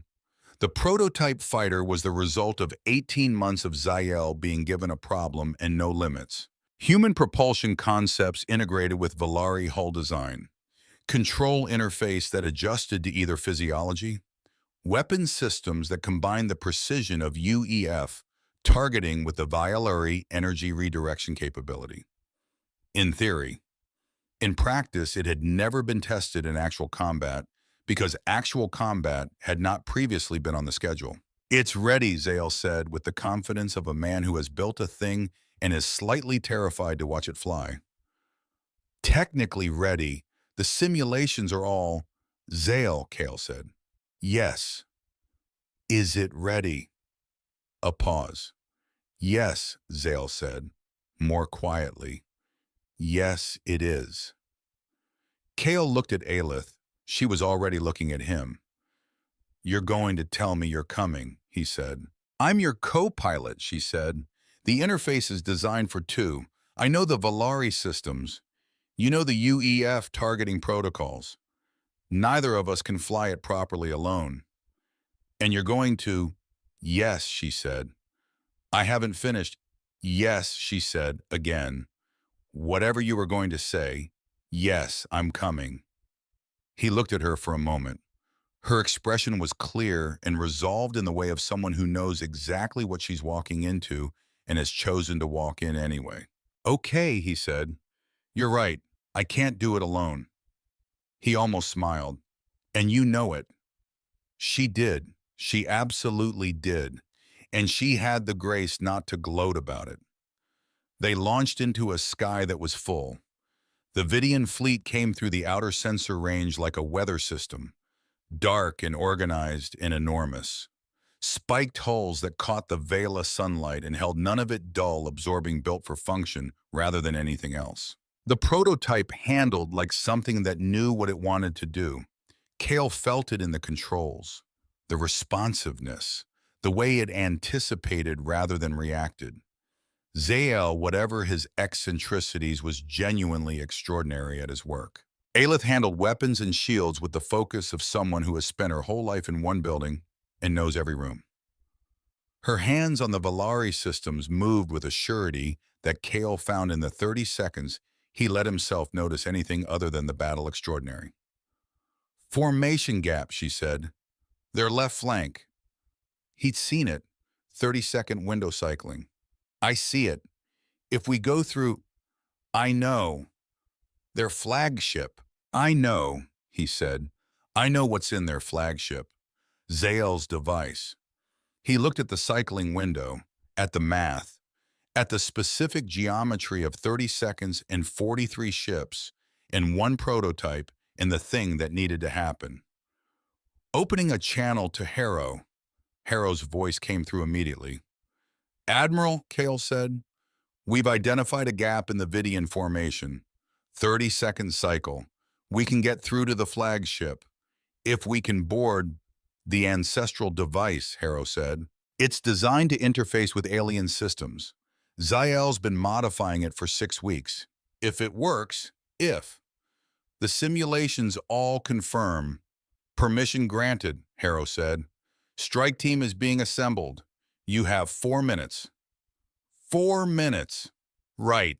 The gap was exactly 30 seconds, which felt from inside the prototype doing 300 kilometers per second through weapons fire, approximately like 3. They went through. The Vidian flagship was enormous. Up close, it was a different kind of enormous than from a distance. The kind that rearranges your understanding of scale. Dark corridors, angled geometry that made no concession to comfort or intuition. Their strike team landed in a secondary hangar, and immediately the ship came alive with response. Kale moved through it the way he moved through everything now. Fast and deliberate, which is different from reckless. Aelith beside him. Always. They were halfway to the core when a Vidian soldier came out of a corridor junction faster than anyone should be able to move and leveled a weapon at Kale's back. Aelith saw it. A split second. Less. She shoved him. The blast caught her left shoulder. She made a sound, not a scream, too controlled for that. More like the involuntary noise of someone whose body has just experienced something significant and is filing the information at high speed. Aelith, moving, she said, through her teeth. Keep moving.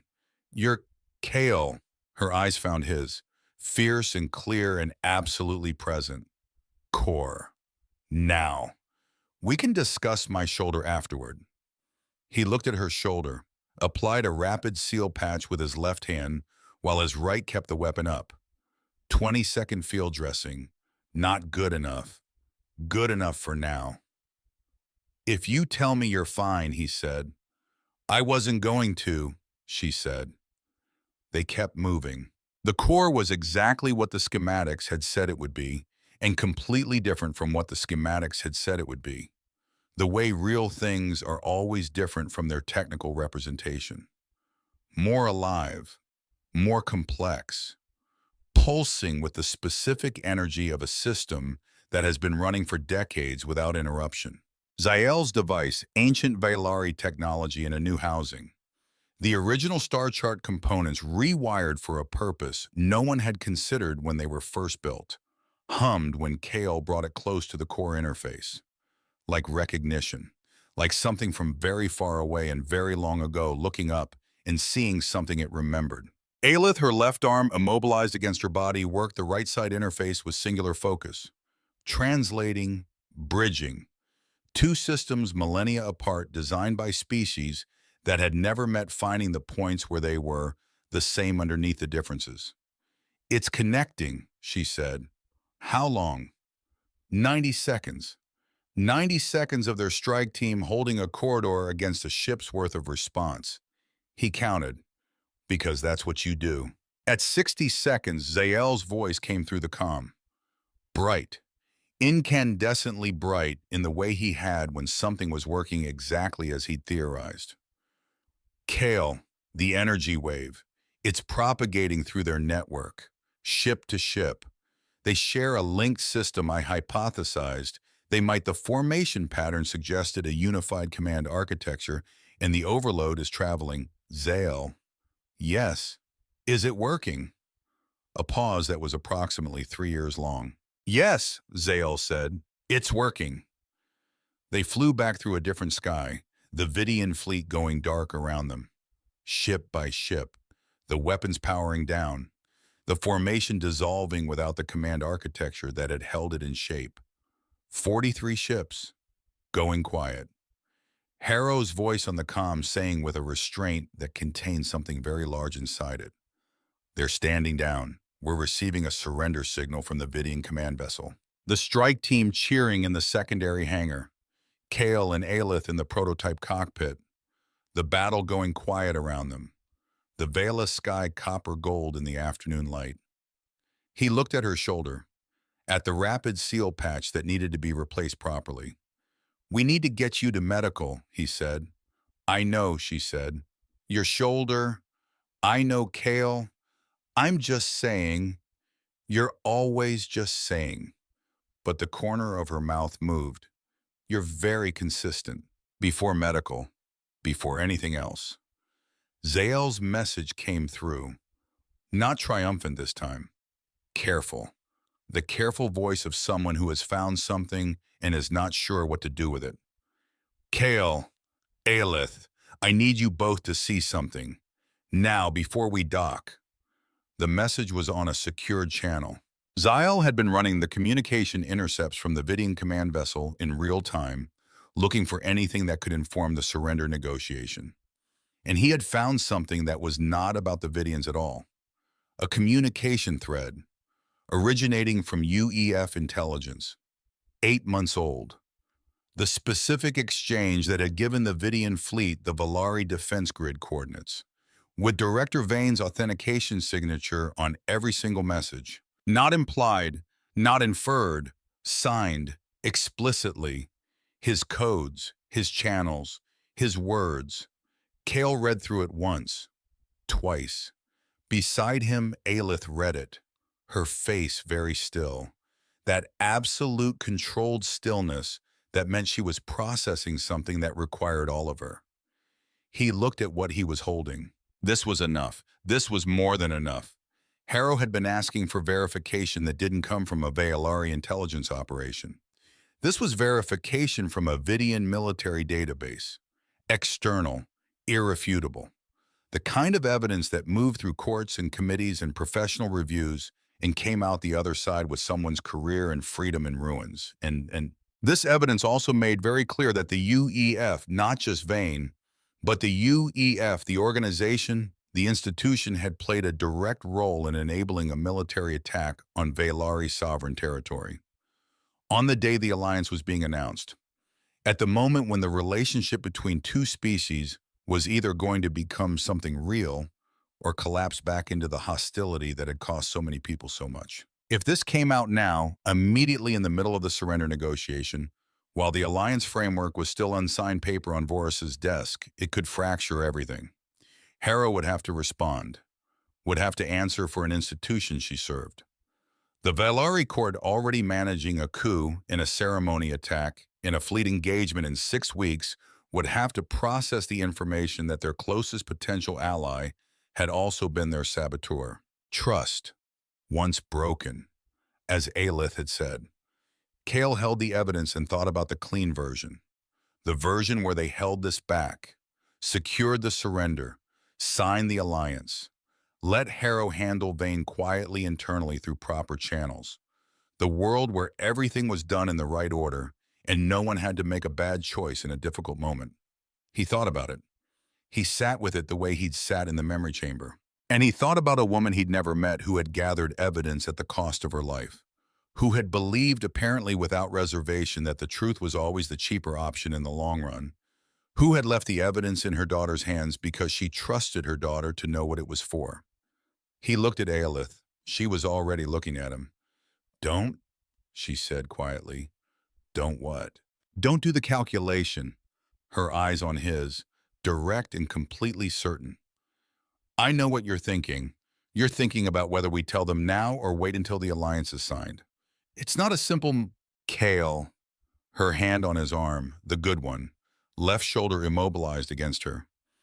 "If we begin this with something hidden even for good reasons, we will spend years managing the weight of what we didn't say.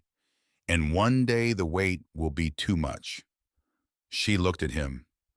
"My mother taught me that. Not with words, with what happened when she tried to hide what she'd found to protect people she loved." He was quiet. "She thought she was buying time," Aelith said. "She was spending it." He thought about Rissa, about what it means to be worth being right about staying when it costs something. "If I tell them now," he said, "the alliance might not survive today." "If you don't," she said, "the alliance definitely won't survive what comes next." He held the evidence. He thought, okay. He opened the channel to Harrow. There are moments that pivot everything. Most of them don't feel like pivots when they happen. They feel like one person saying a thing in a room, and then the room being very quiet. Kale said the thing. Read the evidence. All of it. Without editing. Without softening. The entire thread. Vane's codes, Vane's channels, Vane's words and messages to the Vidian command that had handed them a map to every Valari defense position. Harrow didn't speak for 22 seconds. He counted. Then, "Send me the full file." "Already sent," Zale said. Another silence. Then Harrow said something that Kale had not expected. Not anger, not the institutional defense reflex, just "Thank you for telling me immediately." "Admiral, I know what this costs." Her voice steady.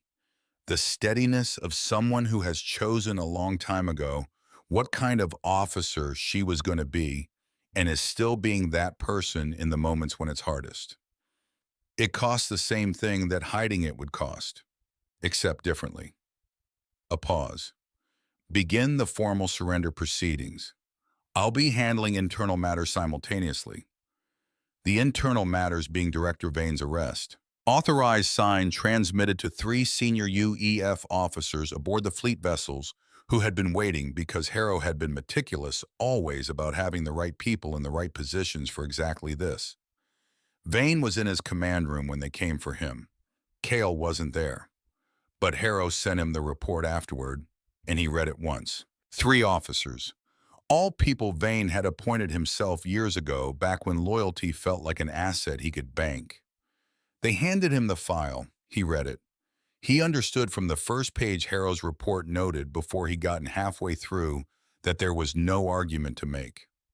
The evidence was too complete, too cross-sourced, too thorough. He said nothing, set the file down, put his hands on the table, which was, in its own way, the most articulate thing he could have said. The surrender was signed 2 hours later. The alliance framework, not finalized, but real, but official, but existing in the world as a thing that both parties had chosen and both parties knew the cost of, was signed that same evening. In the throne room, with the living walls and the soft light and the 3 moons just beginning to rise through the high windows. Voros signed, Harrow signed, witnessed by what remained of the court and the UEF diplomatic staff, and Ziel, who had been permitted to attend on the grounds that he had basically saved everyone and deserved to watch the paperwork. Cale stood at the back of the room, watching.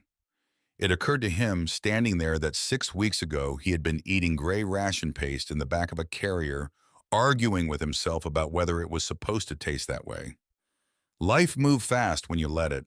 There was no parade, no ceremony beyond the signing, no moment designed for memory, which meant the moment that became memory was the one that came after in the quiet corridor outside the throne room, when everyone else had moved toward the reception, and it was just Cale and Aelith and the amber light and the sounds of people celebrating somewhere further away. Her arm was in a proper sling now. Medical had gotten to her, eventually. After the surrender, after the signing, after everything that required her presence and her voice and her authority, she had submitted to the treatment with the exact expression of someone who had been told to sit still and was doing it under protest. He'd done the final bandaging himself, because he was there, because he was a medic, because he was done pretending the because was purely professional. She'd let him, without comment, which was its own kind of statement. Now they stood in the corridor, not heading anywhere in particular, just standing. He looked at the window at the end of the hall, the city below, the capital of Vela lit and alive and intact, all of its lights on, and all of its bridges full of people who had been afraid this morning and were not afraid now. "You need to sign something," Aelith said. He looked at her. "The formal resignation," she said, truthfully without apology. "The Royal Council's recognition, for it to be official, for the Alliance to include you as a recognized member of Valari society." "I know," he said, "you lose your UEF commission. If the Alliance ever—" "I know, Aelith. There's no—" "I know," he said, gently. "I know there's no going back. I read the documents." She looked at him, that assessment look, the one he'd seen in the forest when she first woke up and didn't know what category he belonged in. "Are you sure?" she said. He thought about it. Not the quick yes, the real answer. He thought about Earth, about the landscape of his home and the way rain felt there, in his grandmother's kitchen on a Sunday. About Tomas. About the life he had been living before Vela, competent, correct, going through the right motions and feeling the emptiness underneath them that he hadn't been able to name. He thought about copper and pine and 3 moons, about learning the word for morning light from a woman who used to smile more easily and had gotten out of the habit, about gardens, about silence, about what grows in silence when you stop filling it. Yes, he said simply. Her expression shifted, just slightly, the careful surface giving way to something underneath that had been waiting. Okay, she said. Okay, just okay. A pause. I would have argued if you weren't sure. I know. Extensively. I know that too. The corner of her mouth. He looked at her. This woman who had been half buried in ferns on an alien planet and had sat up before he finished telling her to stay still and had asked immediately about the destroyed device. This woman who held grief below the surface and named things precisely and believed the truth was the cheaper option and had been right about that every single time it counted. I should, he gestured vaguely in the direction of the reception. Yes, she said, we should. Neither of them moved. Aelith? Kale. A beat. Thank you, he said, for not making this easy, any of it. He paused. I needed it to be hard. She looked at him, doing that thing three things at once, and underneath all of them, the real one, the one that didn't perform itself. You needed to earn it, she said. Yes, so did I, she said, quietly. Someone worth all of this. She stopped, started again. I have been waiting a long time for someone I didn't have to be smaller than. He was quiet, because that required quiet. I'm not going to be smaller, he said. I know, she said. That's why we're here. Later. After the reception. After the formal documents.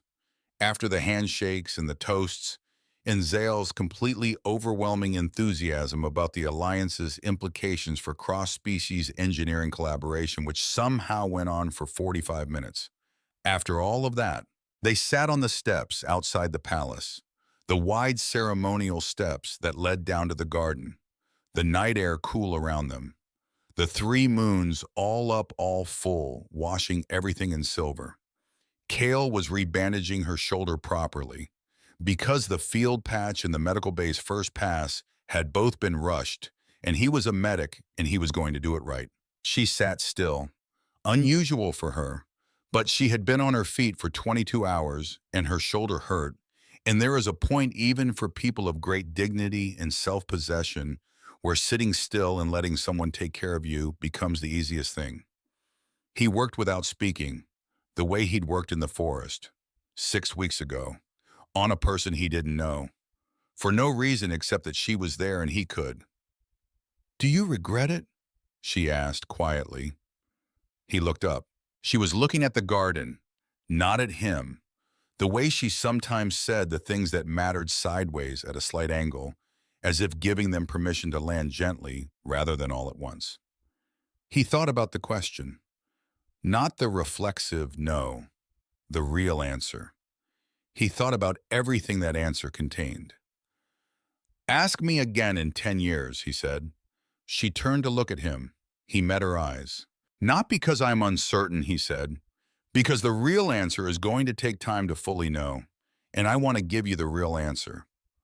She looked at him, and then she smiled. Not the small shadow of one, not the professional courtesy version, not the guarded, almost smile of someone who used to smile more easily and had gotten out of the habit.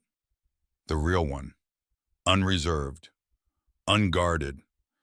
The smile of a person surprised into joy by something they had stopped expecting. He had not seen it before. He understood seeing it that he had been moving toward it without knowing. The way you move toward things you haven't named yet because naming them makes them something that can be lost. He went back to the bandaging because his hands needed something to do. The three moons hung above them in the veil of sky. The garden breathed below. Somewhere inside the palace, people from two species who had been afraid of each other for 11 years were tentatively carefully in the way of people who have survived something together and are not sure yet what that means for what comes next beginning.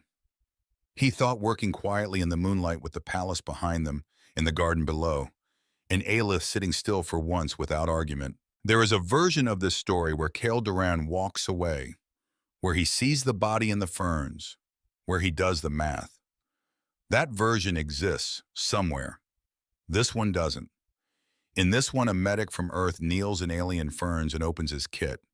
And everything that follows the palace and the trials and the fleet and the signing and these steps in the silver light and the smile he'd been moving toward without knowing all of it begins with the choice not to walk away.